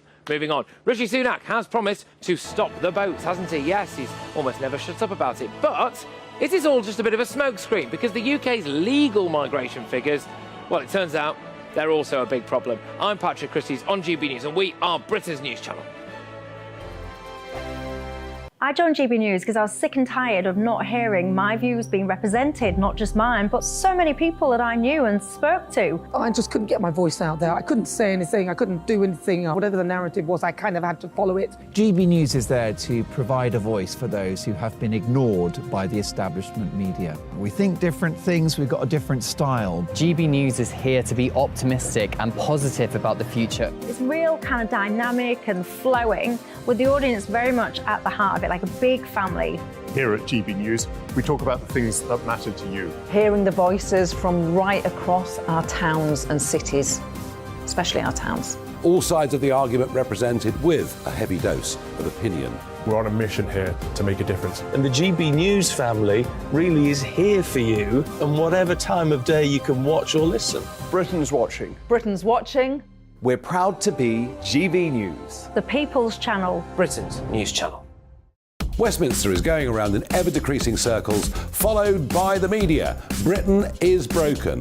How on earth did we get into this mess? But more importantly, how do we get out of it? Join me at 7 p.m, Mondays to Thursdays on Farage, here on GB News. We will have open, rational debate. We've got to work out how Britain moves forward from this. Join us here on GB News, the People's Channel. Britain is watching.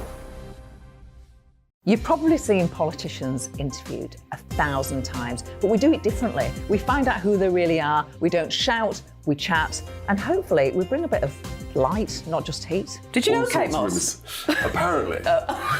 Do you have a pair of jeans or a pair of jeans? No, of course I don't. What would I do with them? My friends are like, oh my God, what's she doing now? Join me every Sunday at 6 for Gloria Meets, only on GB News, the People's Channel, Britain's news channel. I'm Jacob Rees-Mogg, the Member of Parliament for North East Somerset and a former government minister. For years, I've walked the corridors of power in both Westminster and the City of London. We need to have the arguments, the discussions on how we make it better. Crop failures, famine, war, suffering on a scale completely unimaginable. We are putting the cart before the horse. As Charles I said at the scaffold, he was the true defender of liberty. Yeah, I've completely derailed the conversation. Join me Monday to Thursday at 8 p.m. on GB News, Britain's news channel. New to GB News is the Saturday 5. Join us every Saturday from 8 p.m. as we debate the week's stories. Right, folks, that was a spicy one, wasn't it? With us four, plus a special guest. Sometimes she has to stick her foot in it. Sometimes she has to say things as they are. Sometimes I think we should keep the refugees and send the pensioners to Rwanda. Then we'd be in a much better state. Well, Benjamin, The Saturday 5. Saturday nights from 8. Only on GB News, the People's Channel. Britain's news channel. I'm Jacob Rees-Mogg, the Member of Parliament for North East Somerset and a former government minister. For years, I've walked the corridors of power in both Westminster and the City of London.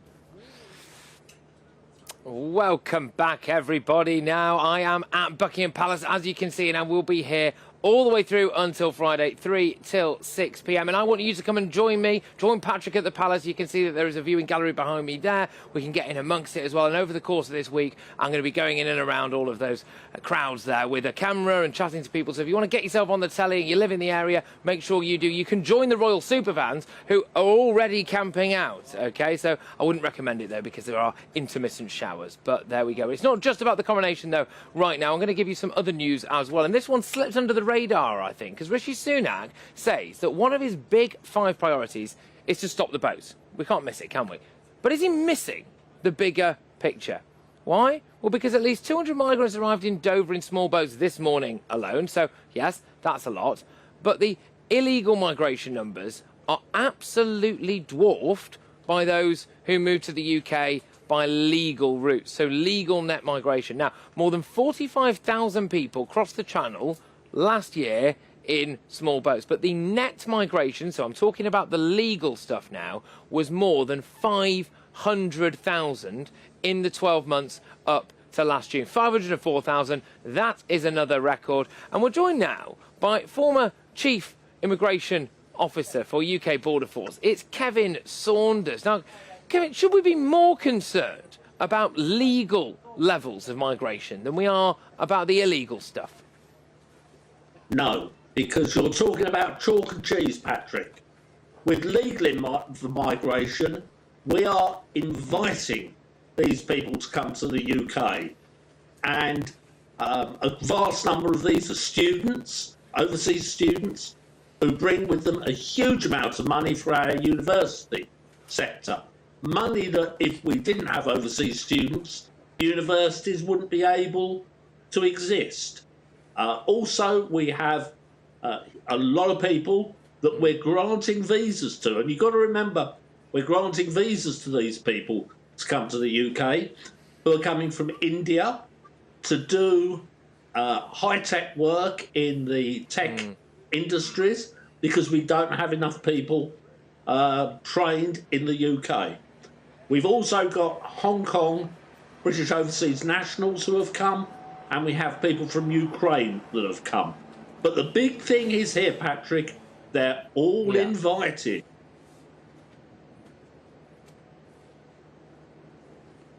That is the big thing. What a lot of people will be saying, though, is that we did invite a lot of Ukrainian refugees, and we did, of course, invite a lot of people from Hong Kong as well, and people from Afghanistan. We also then have the general levels of net migration. And, Kevin, I think when people look around now at the state of some of our public services, increasingly some people wonder whether or not net legal migration has anything to do with the fact that people have to wait longer in A&E, they can't go and see a GP, school places are harder to get into, house prices are going up, for goodness sake. So there are issues.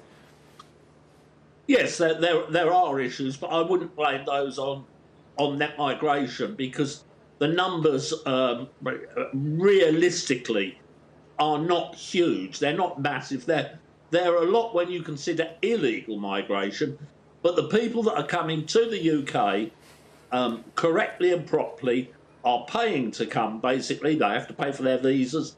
They've got jobs. The Treasury is making money. because of income tax. The students, as I say, are paying a lot of money to the universities. So it's all positive. The net migration is positive. The illegal migration is not positive because it's costing us an absolute bomb.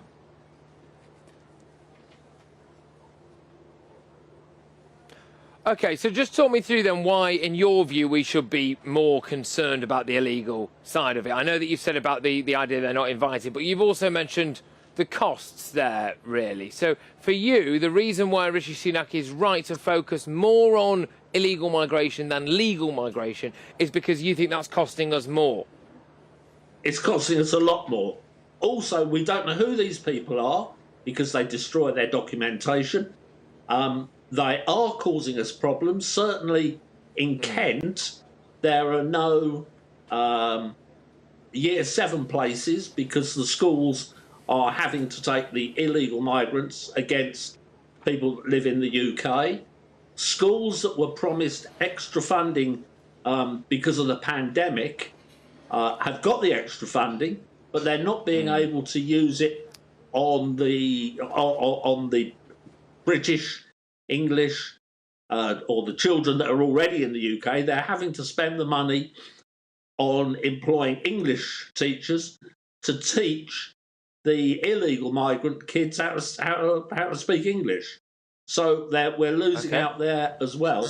And we're paying £7 million per night to house these people. Not good, is it? OK. No, Kevin, thank you very, very much for that. That's Kevin Saunders there, who's the former Chief Immigration Officer at UK Border Force. What do you make of that, ladies and gents? What do you care more about? Because the numbers are different, but I suppose so are the costs. When you look at 45,000 people coming across in small boats last year versus around 500,000 people coming legally, do you think there's maybe a happy median somewhere in the middle of all of that? But yes, the Coronation countdown is well and truly on, and I will be with you all the way through until 6 p.m, lapping it up here, ladies and gents, as we delve into the big royal news of the day. Just 5 days to go, and GB News is, of course, the best place for coverage of this fantastic event. Why don't you come and join me for Patrick at the Palace? I'm Jacob Rees-Mogg, the Member of Parliament for North East Somerset and a former government minister. Monday to Thursday nights on GB News. At 6, it's Dubes & Co. 7 o'clock, Farage. At 8, join Jacob Rees-Mogg. And at 9, Dan Wootton Tonight, followed by Headliners. On TV, radio and online. This is GB News. First and foremost, I'm a GB News fan, and I was before I was working here. Just love the fact that we're asking the questions that a lot of establishment media won't ask. With a bit of a twist, we not only want to inform you, but we want to keep you entertained. It's worth the drive because you get in and the team's all ready and waiting, they're itching to go, and it's a proper little family. GB News is the People's Channel. It's the audience that makes the programme sing. We're giving our viewers and our listeners a voice. I see the thousands of your letters, tweets, emails, you name it, coming in. Britain is broken. How on earth did we get into this mess? But more importantly, how do we get out of it? The establishment had their chance. Now we're here to represent you. It's time for something different. It's time for GB News. I'm very patriotic. I believe in Britain. Our best days lie ahead. Britain's watching. Britain's watching. Join us here on GB News. The People's Channel. Britain's news channel.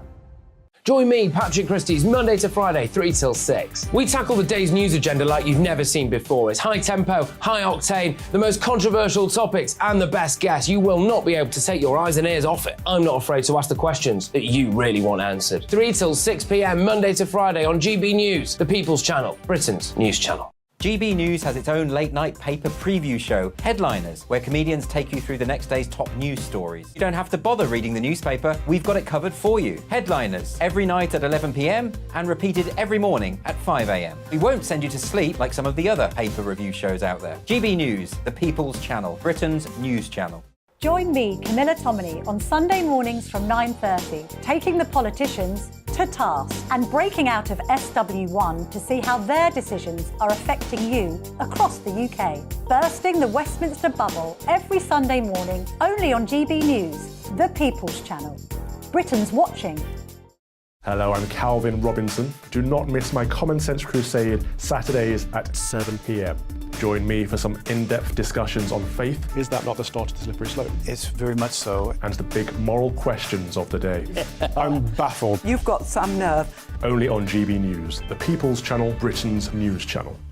I'm Andrew Doyle. Join me at 7 o'clock every Sunday night for Free Speech Nation, the show where I tackle the week's biggest stories in politics and current affairs with the help of my 2 comedian panellists and a variety of special guests. Free Speech Nation, Sunday nights from 7 on GB News, the People's Channel, Britain's news channel.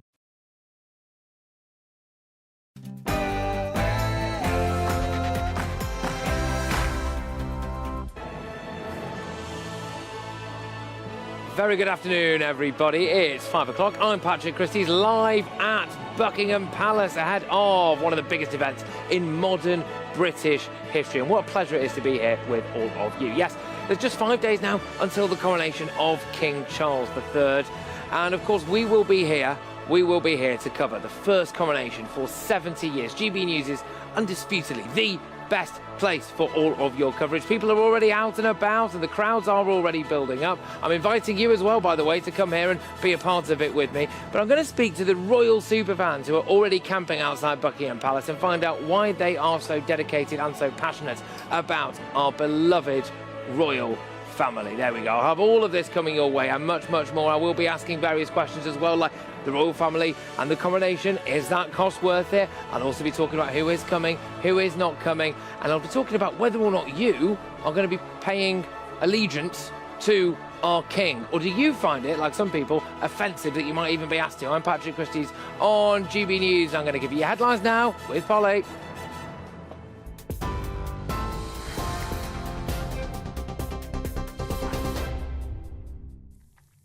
Patrick, thank you, and good evening to you. The top story today on GB News. An additional flight for British nationals fleeing Sudan in northeast Africa is expected to take off this afternoon.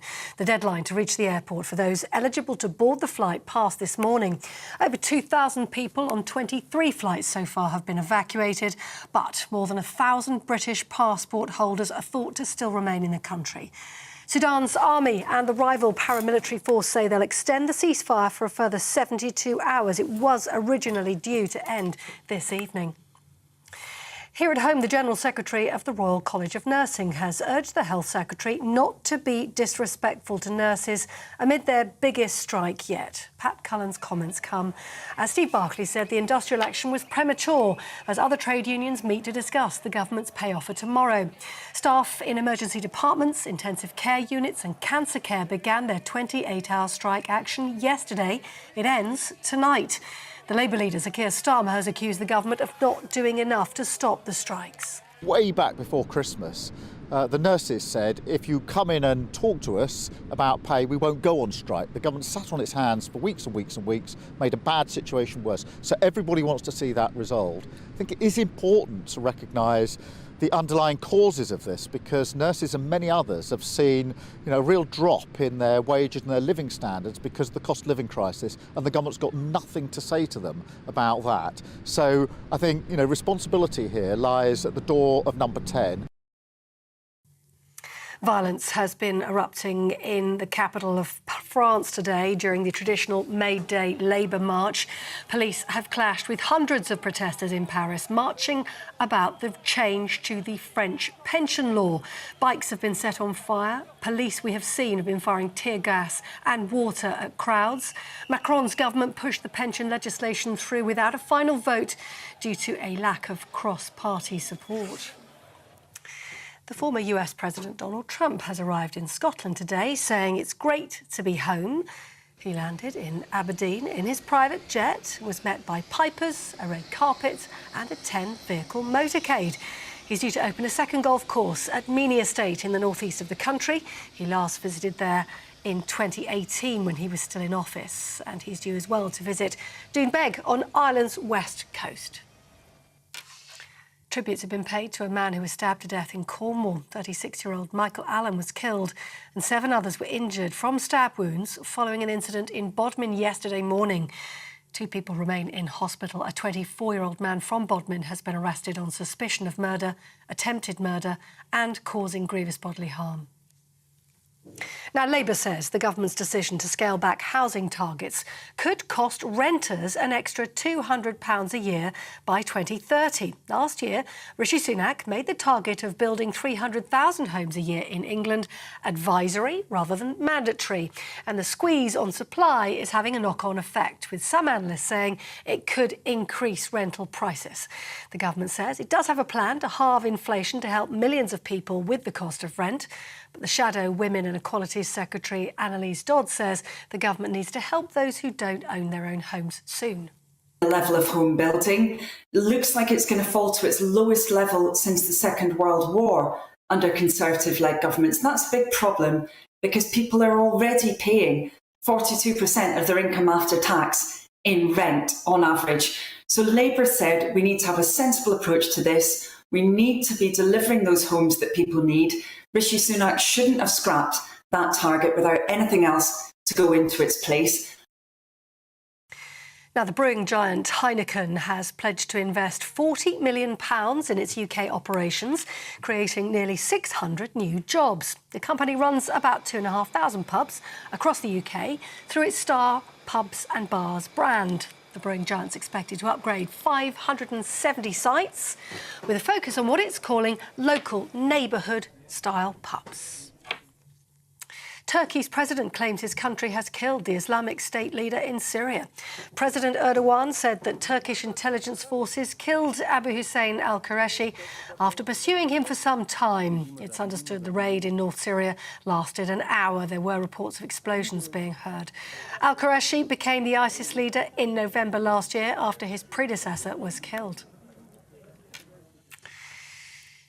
Plans to ask the public to pledge their allegiance to His Majesty the King during the coronation have been branded tone deaf. This week's ceremony will include the homage of the people, which will see the public invited to swear an oath of allegiance to King Charles. But the pressure group Republic says that in a democracy, it's the head of state who should be swearing allegiance to the people, not the other way round. Lambeth Palace says it's an invitation rather than a request. And England's longest national trail is set to be renamed to commemorate King Charles' coronation. Next week, the England Coastal Path will officially be known as King Charles III England Coastal Path. It'll be a 2,700-mile-long trail around the whole of the English coastline. 794 miles of the route is already open. It will be fully walkable by the end of next year. That's your 5 o'clock news. I'm back in half an hour. See you then.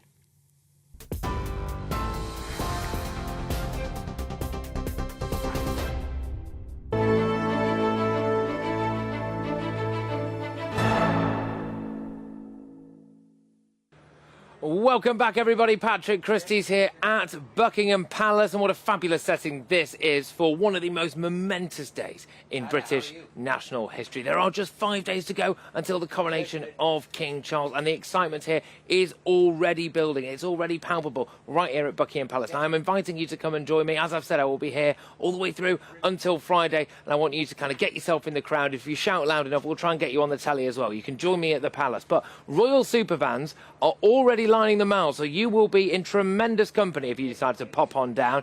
You're going to get a glimpse of King Charles and Queen Camilla as they travel in procession from Buckingham Palace, right behind me there, just down the mile as well, to Westminster Abbey. And I went out and about and spoke to some of those people who are camping, and you'll be able to hear from them a little bit later on in the show. They do not disappoint, let me tell you that much. Now, all of those people, of course, will be perfectly happy to pledge allegiance to King Charles III. I indeed will. But let's get now to one of the more contentious issues, and it is whether or not it's offensive to be asked to pledge allegiance to King Charles. You'd have thought that they were trying to make us put a gun to our heads and make us do it, but no, still people are offended by it, apparently. There is going to be an oath of allegiance for the public to voluntarily take part in during Saturday's ceremony, and it is absolutely going to go ahead. It's called the Homage of the People. And it's fair to say it's not gone down that well with everybody, because our one pressure group, who want the monarchy to be abolished, have been saying that it's actually offensive. So there we go. They also say that it's tone deaf. But GB News presenter Nana Akua joined me a little bit earlier on to say exactly why she quite likes the idea. I mean, you would think the noise that you're hearing about it, that it's some evil deed that you've been asked to perform and that we were some communist country forcing people to do it. I mean, it is, as you said, a bit like a national anthem, really, I think. And it's not like taking the knee, like an empty virtue signal that's a fad. It's just something that you can do personally to show your relationship with the monarch. I mean, it's like a two-way thing, isn't it? I want Britain. I love Britain. I think it's a fantastic country. I'm doing it because, you know, my parents obviously were immigrants. They came here through safe and legal routes, and they are very grateful and love this country. I was born here. And I think a lot of the time, the sort of people that don't want to do it haven't really gone out and had a look at other countries. I mean, if you go places like Africa, I mean, they would love to have the kind of environment and the kind of civilization that we live in. I know there are beautiful parts of Africa and it's lovely, but there are, you know, they've got different elements there where this country is quite even, it's very level, and it's a pretty safe country. So I'm thankful to be here. I'm thankful I was born here. And I love it with all my heart. And anything that keeps it stable, like the monarchy, I'm happy to pledge allegiance to. But I believe it's a two-way street as well. Well, absolutely. So there we go. Look, now, I think this is just a minor little oath of allegiance. Why would anyone particularly get on their high horse about it? So that was Nana's view there. But let's find out if the former Labour MP, Dennis McShane, will do the same. And this is a chap who I've got no doubt would have no problem whatsoever pledging allegiance to the European Union flag, probably the Ukrainian flag as well. But when it comes to our own king, I'm not sure where you stand, Dennis. Talk to me. Very simply, unlike Nana, unlike most of your listeners, I've already sworn, or you affirm, this particular oath in the House of Commons, because when you're elected, and I think I've been there 5 times, you have to go in, the clerk hands you the little card, you read it out, you sign the book, so you're an MP, and then you start getting paid again. So you'd be pretty blooming stupid not to affirm or swear it. I just found it rather odd, the splash on the Sunday Times Sunday, that the church was demanding people to do this. I don't think the Anglican Church has handled its role in the coronation that well. Now the European monarchy has a coronation. And yes, I think in all other European countries, the king or the queen, when she succeeds, goes to the parliament and swears to protect the constitution and the interests of the people. I think maybe King Charles should do that to us. A journey that is about 2 kilometers long, far shorter than what the Queen had back in 19... Well, it is very much a two-way street, isn't it? As Nana was alluding to there, saying that we pledge allegiance to the king, but the king also pledges allegiance to us, really. Dennis, do you think that anyone who doesn't want to do it is actually just some kind of Republican snowflake who should cheer up a little bit and stop trying to fill what is a happy day in the British national calendar with unrelenting misery? Oh, I don't think so. I'm not that keen, because you actually affirm or swear the oath to support his possible heirs. Now, one possible heir, 8th in line to the throne, is Prince Andrew. Patrick, you really want to get on your knees and swear an oath of allegiance to Prince Andrew? Good luck to you. I don't think I'll be joining you on that one. There will be some new as well. We know that, for example, female clergy will be given a more prominent role. No, but I do wonder whether or not a lot of people now who are being offended by this are not really understanding that this is just a choice that you can make. And I think realistically it is just quite a nice, good, solid British thing to do. And if they don't like it, maybe they can go and live somewhere else. Well, I always find the line, you go and live somewhere else, and I've heard it, all my life from all sorts of different political quarters, is a bit daft. I was only a baby at the last coronation. I don't know if my Irish-Scottish mother or my immigrant father held me up and said, "He's swearing an oath, Your Majesty, to you. He can't quite talk yet, but he'll do it in his nappy." So I just think we'll see what happens. Is the whole country going to come to a dead stop on Saturday? Do we know the time when we're meant to do this? Can we send it in by email? Does the king reply to us?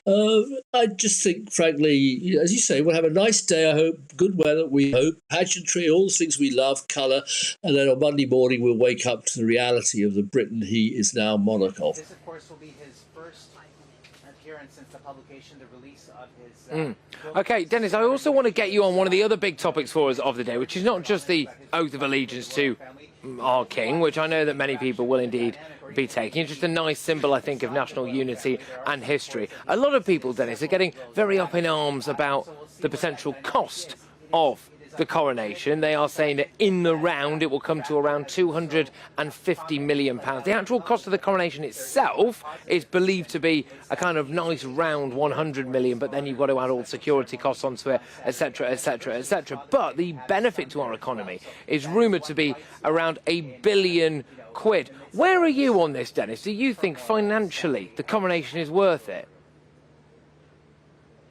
Well, the Centre for European for Economic and Business Research is the only serious body that produced a very good report yesterday, I think. It's not quite that much. They also say that having all these extra bank holidays is very bad for the economy because we just stop working, we stop producing, we stop adding value. Look, the Bastille Day celebrations in France on the 14th of July always look spectacular, always look expensive, and I don't think the French begrudge spending taxpayers' money on that. We like the pageantry, we like the guards marching up and down, the colour and all the rest of it. Yeah, I was hopeful that King Charles would start a new era. He is unbelievably wealthy. He's got more palaces than the kings of France in the 18th century before they had their heads chopped off. Maybe he could start and really think what kind of a modern monarch he wants to be.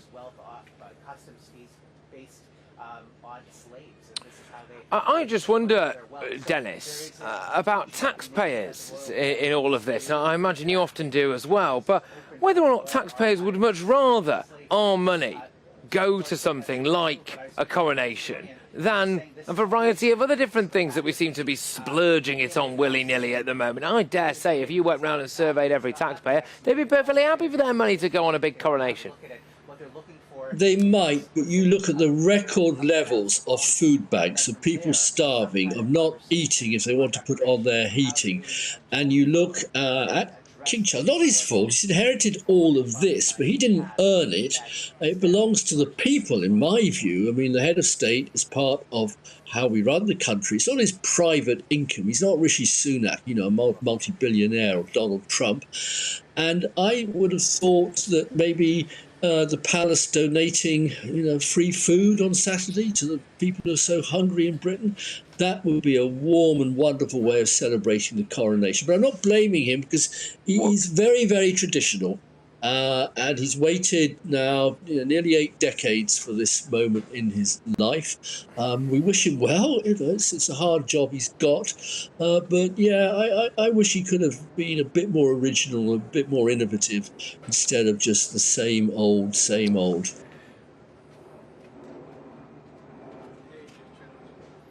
Well, I think a lot of people might be saying, Dennis, this is tradition, and it is a fantastic continuation of tradition. And actually, what King Charles does for our economy, just day to day anyway, with tourism, these people behind me here are all flocking to see the palace. And it's like this on a normal day, actually, to be honest with you, with a load of tourists coming here. But also, as well, the charity work that they do, the ambassadorial roles that they do. And as well, Charles did donate quite a lot of money during the cost of living crisis to a variety of different causes. So I wonder whether the idea that Charles is tone deaf to the personal plight of a lot of people financially at the moment is not quite accurate, really, Dennis.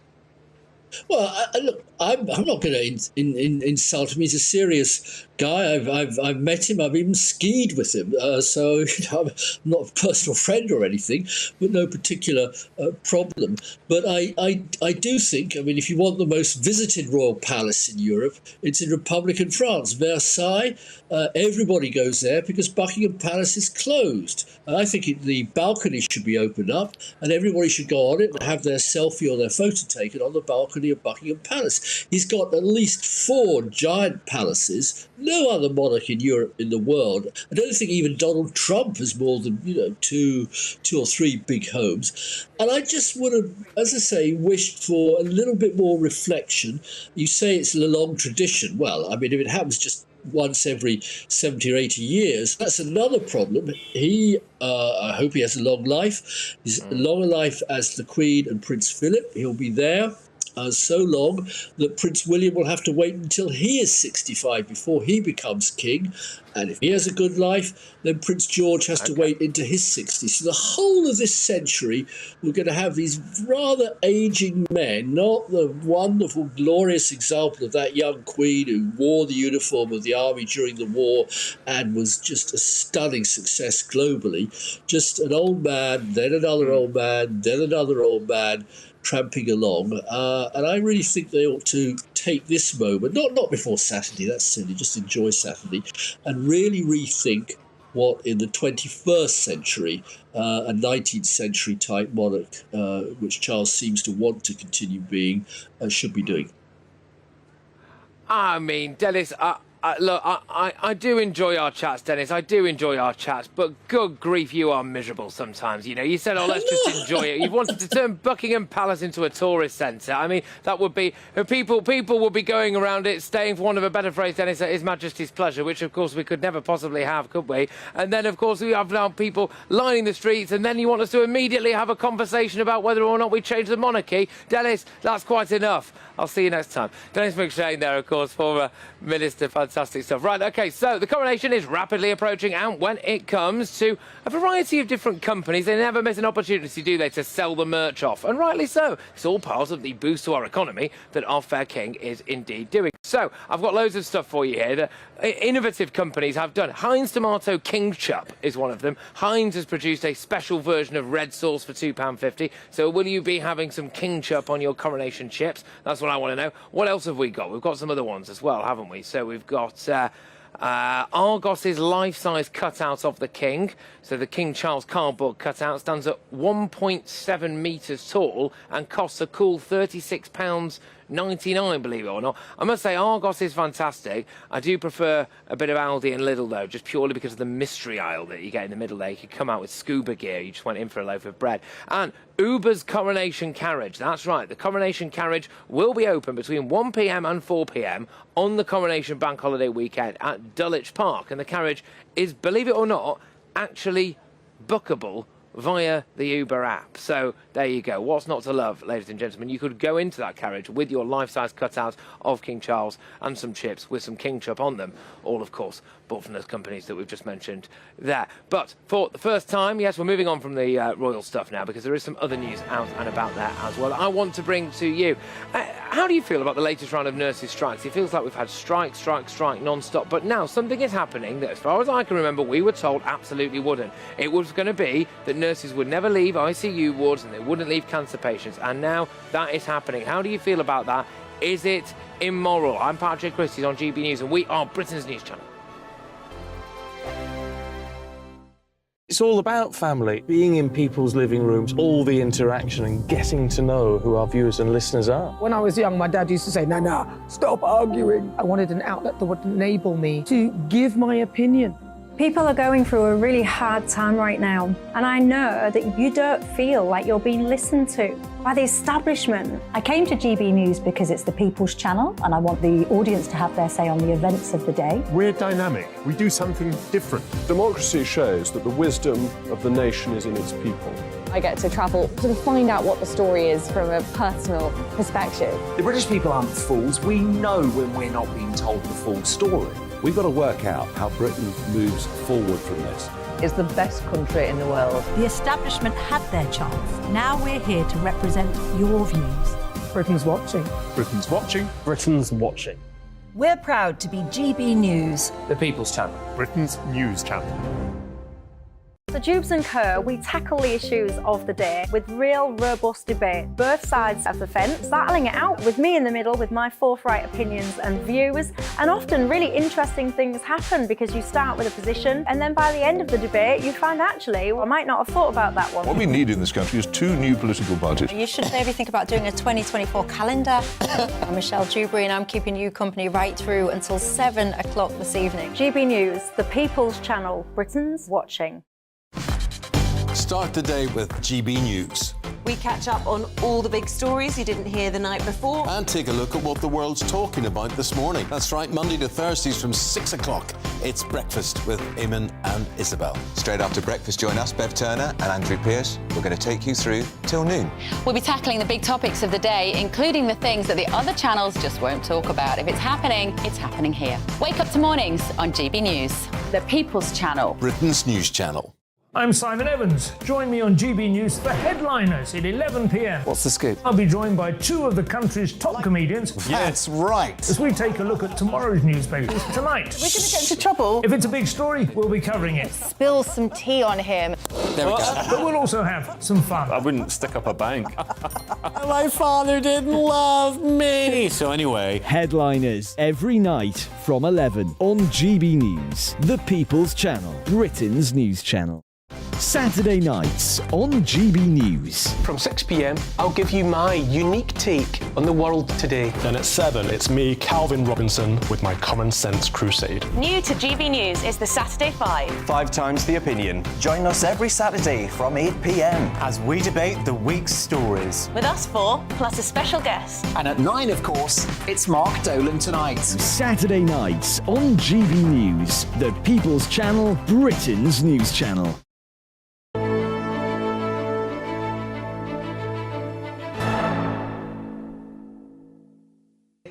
It's Patrick Christies here at the wonderful Buckingham Palace as we gear you up for the coronation, okay? And we're going to be here Monday to Friday. I will be here 3 until 6 p.m. Why don't you come along? I'll be out and about as well, mingling with people who are in the crowds, people who are sleeping out, and really getting into the spirit of it all. So if you're in the area, or indeed just a tourist, come down, say hello, and we'll try and get you on the telly as well. But look, it's not just the royal news that we are focusing on today. Of course, there are some other stories out there. And now, for the first time, nursing staff who care for people on cancer wards and in intensive care units have gone on strike.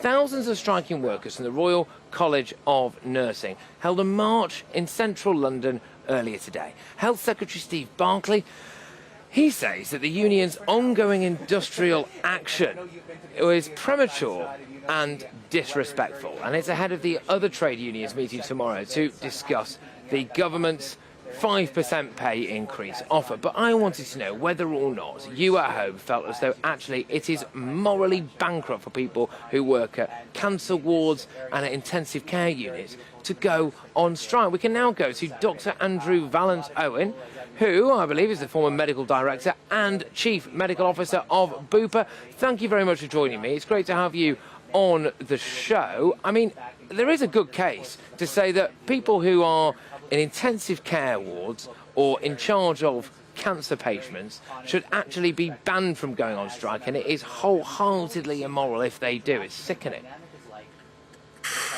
Yeah, but there is also a case for nurses getting much better pay. I mean, they have fallen behind over many years, as we know, and they are in dire straits in the NHS at the moment. We're poorly staffed after COVID. So, you know, they have got a really good case. That would be the first point, of course. But I understand the point you're making about the moral obligation. But I would say the government has had a moral obligation for years to look after nurses and people on the front line of the NHS, and to turn around now and say they have a moral obligation when at the end of the day the government has one too and has failed on it, I think is wrong. Just forgive me here, I can't help but notice in your bio there it says that you're chief medical officer of Bupa. Would you not have an obligation to have stuck around full-time in our NHS? Yeah, would you not have had an obligation to stick around full-time in our NHS and help it out if you really cared that much about it? Or was it just better financially for you to do a lot of private work as well? Well, I retired from Bupa actually in 2012. I'm doing a lot of other medical work now, but I don't work in the private sector directly anymore. But I think it's fair to say that the private sector did step up to the plate. during COVID. I'm sure you recall that the private hospitals cut back on their private work so that they could help out with COVID. So they accepted an obligation there. I mean, but I understand the point you're making. Obviously, the ethical framework for doctors and nurses is first do no harm, and you know that's crucial. I think the RCN though have said that they, over the weekend, that they will cover intensive care units and accident and emergency, but at the moment I don't think they've mentioned cancer. Yeah, but it just makes the whole thing a lot more self-defeating. I can't help but wonder, Dr. Andrew, how many people there are out there in this country who work within our medical profession who claim to love the NHS, but at the first possible opportunity decide that they want to work for more money privately and simultaneously will not let us adopt the kind of system that the Australians have, which might actually be more effective anyway. And when it comes to people who maybe are suffering with cancer at the moment, who are already at absolute rock bottom, what do you say to them about the idea now that they should just grin and bear it because the nurses on that ward is desperate to have even more of a pay rise than they were offered? Why does that person who's paid that nurse's wages for their entire lives through tax have to die as a result of the nurses wanting more money? Well, I think that's rather overstating the case, frankly. 2 or 3 days out of duty when consultant specialists are still covering the service isn't going to lead to that sort of problem. But you know, it's a problem, and I think the government has a moral duty to respond and try and bring them to the table and agree to talk to them. Just back to your private sector point, I mean, of course, nurses work in the private sector and in the National Health Service, but not in both, and the salaries and the pay in the private sector is pretty similar, actually, to the NHS. I think this demand for a strike has, despite the RCN deciding that they wanted to accept the pay offer, is coming from the bottom up. It's not an ideological strike. It's very much from people at the bottom feeling that they are overworked, understaffed. So many people are leaving the NHS because the salaries are so low, and the pressure of waiting times. There's real pressure on them, I think, and we have to accept that this is a very real concern from the nurses at the sharp end.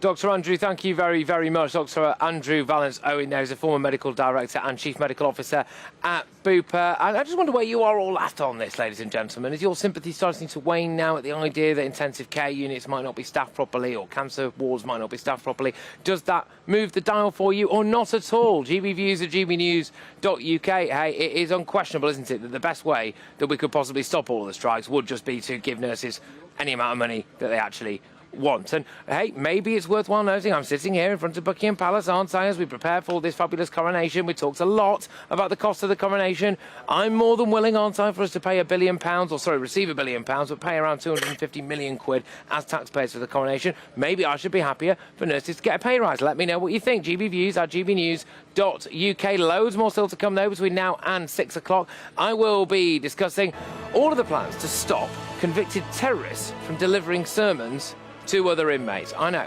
absolutely bonkers that's happening anyway, but it is, and we are now being told that men don't need to ask a woman's father for permission before their proposal. Did you? I want to know whether or not your husband did, or whether you did before you asked your now wife to marry you. Was it all rather annoying? GBviews at gbnews.uk. And of course I am asking you, ladies and gentlemen, if you want to rock up here at the Palace. I will be here all week and we can do a little bit of a meet around. I'll be talking to as many of you as possible as we soak up this fabulous occasion together. I've been Patrick Christies, and now it's time for your headlines with Polly Middlehurst.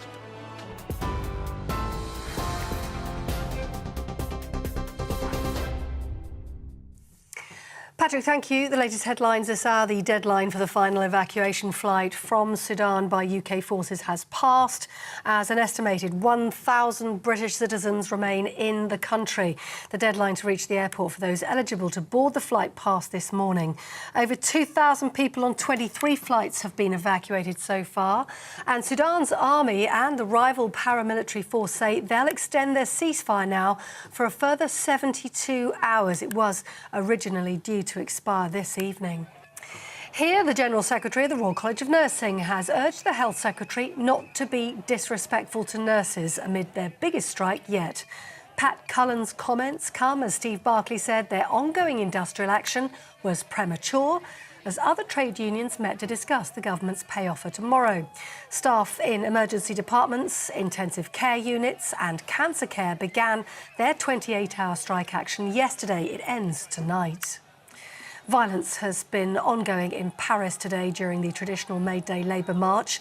Police have been clashing with protesters, bikes have been set on fire, and tear gas and water cannon have been directed at the crowds.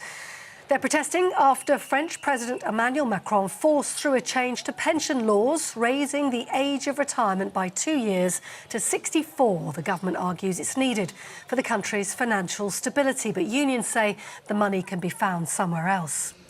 Former US President Donald Trump has arrived in Scotland, saying it's great to be home. He landed in Aberdeen in his private jet and was met by pipers, a red carpet and a 10-vehicle motorcade. He's going to be opening a second golf course at the Meany Estate in the northeast of Scotland. His last visit to the country was in 2018 when he was still president. He'll then go on to visit another course he owns on Doonbeg on Ireland's west coast. Those are your latest news headlines. You are up to date on TV, online, DAB+ radio and on the TuneIn app. This is GB News, Britain's news channel.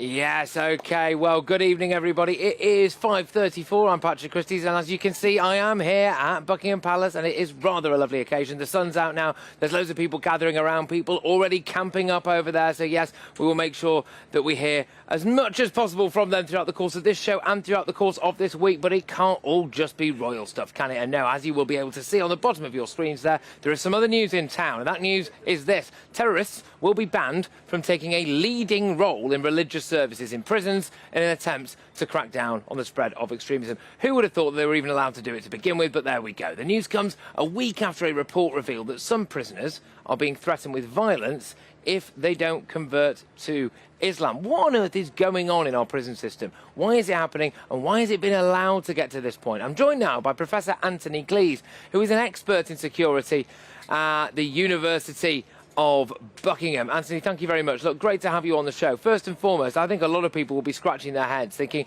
how on earth were people who were convicted of terror offences, radical Islamists, allowed to give, quotes unquote, religious sermons at prisons? What's going on? They've quite literally got a captive audience. Well, literally a captive audience. Yes, it is slightly surprising. I have to say, those who follow this subject quite closely know, first of all, there are about 200 terrorist prisoners in our jails at the moment.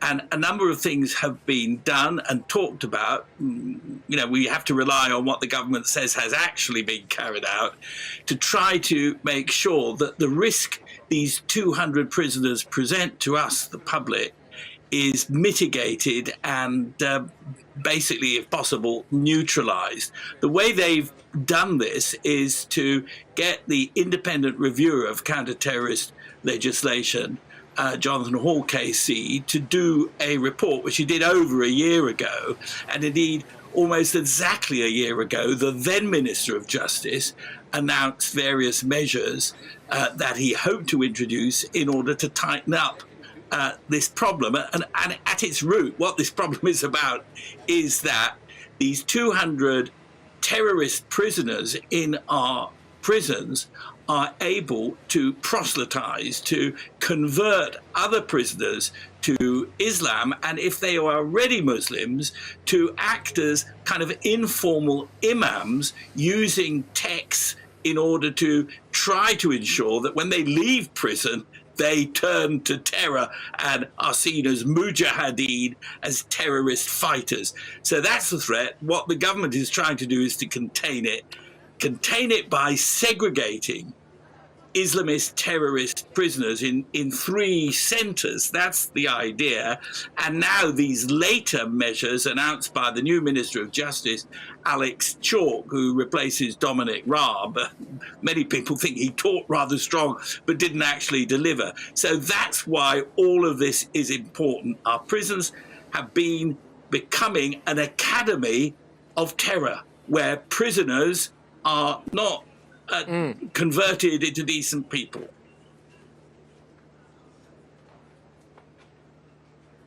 No, exactly, and I have long suspected, and I know plenty of people have as well, that prisons are actually a breeding ground for terrorism, but now it appears that there are increased bully boy tactics going on, where if you don't actively convert, then you suffer massively in our jails, really, Anthony. And I can't help but wonder as well, look, a lot of people who are there spouting off all this radical Islamist nonsense will not actually be particularly good Muslims themselves, I would have thought. Has it just become cool to be a mujahideen? Well, they do think it's cool, but they also think it's a kind of religious duty. And that possibility is what these extremist prisoners who are acting as imams, although they're not imams. In fact, anybody can be an imam. You know, there's not a qualification. You know, bishops, archbishops, and all the rest of it. Anybody can say they're an imam. And that's why Alex Chalk has said, it sounds a rather odd thing that they can't have an unlimited number of books in their prison cells, because secreted within these books might be radical texts which these prisoners could then use to convert people to an even more radical world view. Now, again, some people might think they shouldn't have books that prison officers can't read. You know, how many prison officers actually know what is in a book if it's not written in English? But it does kind of make sense. The big picture, though, is this is a problem. And many prisoners who were imprisoned at the high point of terrorist activity are now coming up for release. So, you know, this has been a problem in the UK since 1999-2000. A 20-year sentence then was heavy, and 20 years is now up. But we wonder why the costs for security at events like the one that's going to be taking place behind me here at the Coronation is so high. And it's got to be because of stuff like this, hasn't it? It's got to be because we incarcerate people with known jihadis who then act as some kind of cancer, really, and spread their warts ideology throughout society, then those people who are already quite possibly quite disaffected with British authority, quite disaffected with British culture and society, possibly quite mentally vulnerable as well, let's be honest, depending on who that prisoner is, then just soak that up like a big idiotic sponge and then come out on the streets of Britain. And it only takes a lone wolf, doesn't it, someone to get a knife out of a drawer, and bingo, all of a sudden we've got a terror attack. But we've been doing this to ourselves, haven't we, Anthony? Why? Because we've been too shy to have the bottle to say, right, OK, Islamist prisoners need to have their own segregated units, and they've got to stay there. Well, you're absolutely right that they do need segregated units. That was a measure that my old friend Ian Atchison put over to the government, using the kind of things that we've seen in the case of Irish terrorist prisoners. So they're kept apart. And that's fine, it makes excellent sense. But what do you do when these people use the fact that they're kept apart to turn to terror once they're released? And that was, people may recall the case of Usman Khan in Whitemore Jail. He was allowed out. Students from Cambridge University felt that he could kind of be rehabilitated by being brought into contact with academics. And that ended up with 2 people being killed by him, and Usman Khan himself being shot by the police. So, you know, we've got to be very careful, because do-gooders, it's wonderful to do good, but these are highly dangerous people. They've been in prison. Some of them are segregated. Not all of them are segregated. Those who aren't segregated appear to be busy proselytizing and preaching, and indeed coercing other prisoners to turn to Islamist terrorism and become mujahideen. And, you know, what are we going to do with them? In my view, the right thing to do is to encourage people who don't like the fact that Britain is not an Islamist republic to go to a place that is an Islamist republic. Because if they go there, they go to Afghanistan, for example, they may well find the way that things are conducted is more conducive to their personal view of what society ought to be like. But we can't incarcerate people forever. It's ridiculous. Equally, we cannot afford to watch these people closely forever. So, you know, stopping them from getting too many books and stuff is good sense, but it's not, you know, it's a sticking plaster, really. No. Anthony, I think you've hit the absolute nail on the head there, which is that if you are in one of our prisons for some kind of radical plot, then they just buy you a one-way ticket to a country that shares exactly the same views that you want us to have over here, and you say, do you want to get on that plane? Anthony Glee, security expert at the University of Buckinghamshire. And there we go, we've solved another policy problem here, live on air. Now, a shift in tone, people, because according to one of the authorities on etiquette, and I imagine, by the way, there's a few people in this building behind me here, as we are here at Buckingham Palace, and we'll be live all week, who know a thing or two about etiquette. But supposedly now, in this modern world, men don't need to ask their girlfriend's father for permission to propose. Yeah, do you think that's right or not? I mean, look, hey, I did, and I thought it was quite a nice moment, possibly nicer for me than it was for him, but there we go. I'm Patrick Christies on GB News, Britain's news channel. I joined GB News because I was sick and tired of not hearing my views being represented, not just mine, but so many people that I knew and spoke to. I just couldn't get my voice out there. I couldn't say anything. I couldn't do anything. Whatever the narrative was, I kind of had to follow it. GB News is there to provide a voice for those who have been ignored by the establishment media. We think different things, we've got a different style. GB News is here to be optimistic and positive about the future. It's real kind of dynamic and flowing, with the audience very much at the heart of it, like a big family. Here at GB News, we talk about the things that matter to you. Hearing the voices from right across our towns and cities, especially our towns. All sides of the argument represented with a heavy dose of opinion. We're on a mission here to make a difference. And the GB News family really is here for you, and whatever time of day you can watch or listen. Britain's watching. Britain's watching. We're proud to be GB News. The People's Channel. Britain's news channel. Westminster is going around in ever-decreasing circles, followed by the media. Britain is broken. How on earth did we get into this mess? But more importantly, how do we get out of it?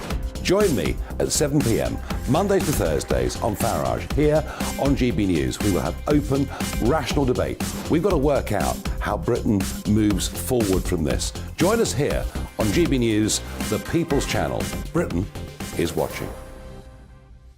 You've probably seen politicians interviewed 1,000 times, but we do it differently. We find out who they really are, we don't shout, we chat, and hopefully we bring a bit of light, not just heat. Did you know Kate Moss? Apparently. Do you have a pair of jeans or a pair of jeans? No, of course I don't. What would I do with them? My friends are like, oh my God, what's she doing now? Join me every Sunday at 6 for Gloria Meets, only on GB News, the People's Channel, Britain's news channel. I'm Jacob Rees-Mogg, the Member of Parliament for North East Somerset and a former government minister. For years, I've walked the corridors of power in both Westminster and the City of London. We need to have the arguments, the discussions on how we make it better. Crop failures, famine, war, suffering on a scale completely unimaginable. We are putting the cart before the horse. As Charles I said at the scaffold, he was the true defender of liberty. Yeah, I've completely derailed the conversation. Join me Monday to Thursday at 8 p.m. on GB News, Britain's news channel. New to GB News is the Saturday 5. Join us every Saturday from 8 p.m. as we debate the week's stories. Right, folks, that was a spicy one, wasn't it? With us four, plus a special guest. Sometimes she has to stick her foot in it. Sometimes she has to say things as they are. Sometimes I think we should keep the refugees and send the pensioners to Rwanda. Then we'd be in a much better state. Well, Benjamin, that is... The Saturday 5. Saturday nights from 8. Only on GB News, the People's Channel. Britain's news channel. This evening. GB News, the People's Channel, Britain's.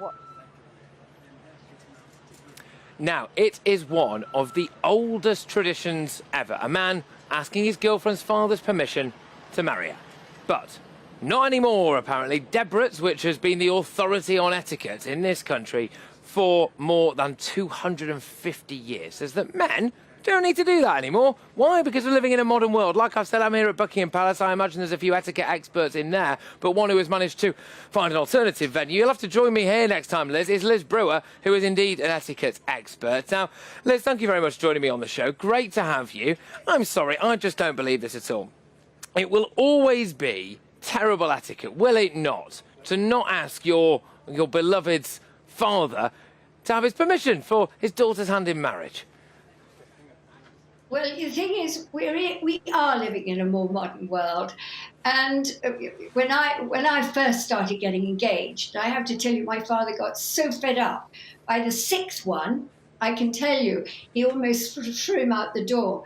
But in my day, you got engaged quite early, so it was 16, 17, 18, and nowadays girls go out, they've got degrees, they start businesses, and therefore when they start thinking about getting married, they're probably early 30s. And by that time, you know, it's polite and and it's gracious to actually ask the other person, the girl's father or mother, if he may get married. So I understand that. You know, the thing about an engagement, which people need to understand, is it is a rehearsal for being married. With that ring on your finger, it means for the first time, you're not just girlfriend and boyfriend, you are being treated as a couple. And as a couple with a ring on the finger, life is different to being separate. So you go through an engagement process. That's why you put the ring, that's why you get engaged. But I've got to be really honest with you. I think it is a terrible start to the rest of your lives with your future in-laws if you've not done the partner's father the common courtesy of going round and not even necessarily asking for permission, but just maybe saying, could I have your blessing, which I think really implies that you're going to do it anyway, you're just being polite. I think you're actually a terrible person if you don't do that. And I agree with you. I do agree with you, because it's part of the tradition of getting married, and it's polite, it's gracious, and it's honouring her parents, whether it's the mother or the father. But at the same time, and you do it because it's a tradition, but we are living in a more modern world, and therefore often the girl, as far as she's concerned, you know, she's decided she's going to get married. Remember, the young man is going to ask her, or the old man, if she will marry him. And you know, like a good lawyer, you don't ask the question unless you're absolutely certain of the answer. So he's going to ask her when he's hopefully sure that she'll get married. She'll accept him. So in that, it's all to do with tradition. It's all to do with feeling good. It needs to be romantic. It needs to be correct. You are joining families, and therefore, why wouldn't you want to get the approval officially of her parents? And sort of vice versa. You're joining families, you know, you're enlarging your own family as well. So it is something that I disagree with Debrett's on that. I think it is important to actually do the honourable thing and ask permission, whether it's from the mother or the father, because nowadays a lot of them are separate. So that's my opinion. Well, and it is an incredibly valid opinion, and you've injected some much-needed class, or as you would say, class to this show, because I called that particular company, the etiquette experts, Debrets, and apparently they are Debrets, which I think sounds much better, doesn't it? Much better. Look, thank you very much. What a way to wrap up the show here. Lovely, lovely stuff. Now, OK, I just wanted to add something else, because we are the People's Channel here on GB News, OK? So we are Britain's news channel, the People's Channel, and we've come to Buckingham Palace, and we wanted to speak to some people who are already going the extra mile to help celebrate King Charles's coronation. Royal superfans who are already camping out ahead of this coronation. And earlier today, I spoke with a few of these superfans. Now, Maria has travelled all the way from Newcastle. She's not the furthest, by the way, I will say. And she showed me the setup that she's going to be using to sleep out on the streets here, on the Mall, for a week, and some of the supplies. So I've got a sneak peek behind the tarpaulin, as it were. I'm just going to ask, have you got sleeping bags? Have you got a little mattress? Are you literally... It is, it's just like... Can we have a quick look? Is that all right? I don't want to ruin your thing, but do you mind? I hope you've not got too many personal items in there, but if we can have a quick look. I'll tell you what, shall I come round? Will I be able to come round and have a quick look through? Is that all right? I'm making everyone move out of the way here now, aren't I? But, here we go. Lovely. All right, thank you. Sorry to ruin. I'm causing absolute mayhem here on the Mall. And every country that gets rid of them, They do, every country Right. Okay, so talk us. Here we go. We've got a Union Jack throw here. Bed. There's a pillow. There's a pillow there. Sleeping bag, the tin foil blanket things to keep you warm. There's a poncho. Yeah. There's everything here. You've got everything.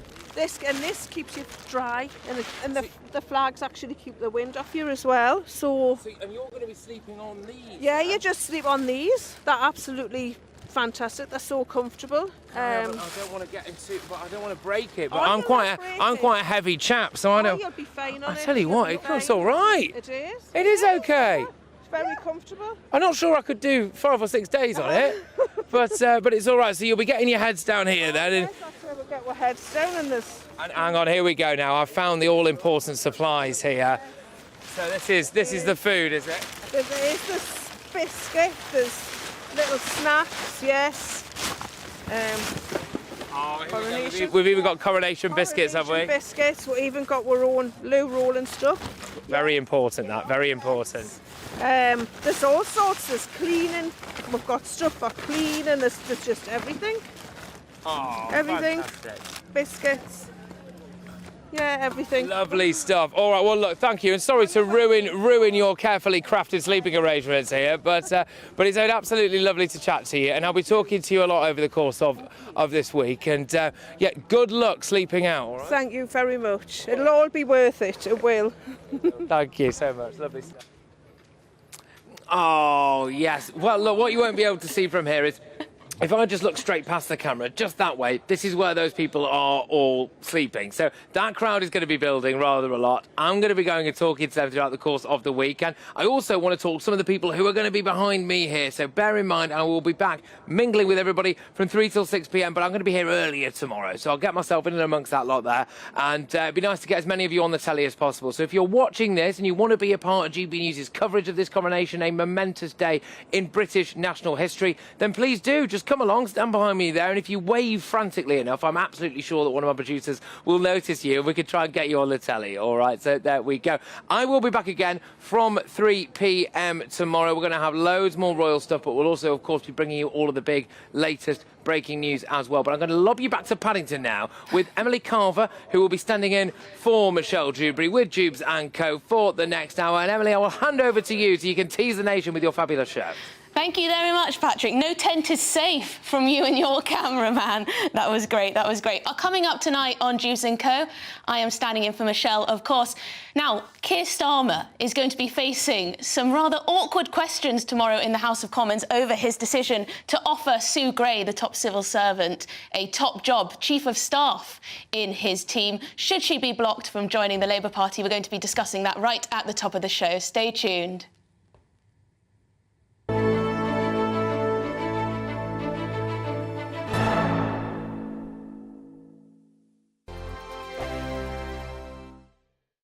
Monday to Thursday nights on GB News. At 6, it's Dubes & Co. 7 o'clock, Farage.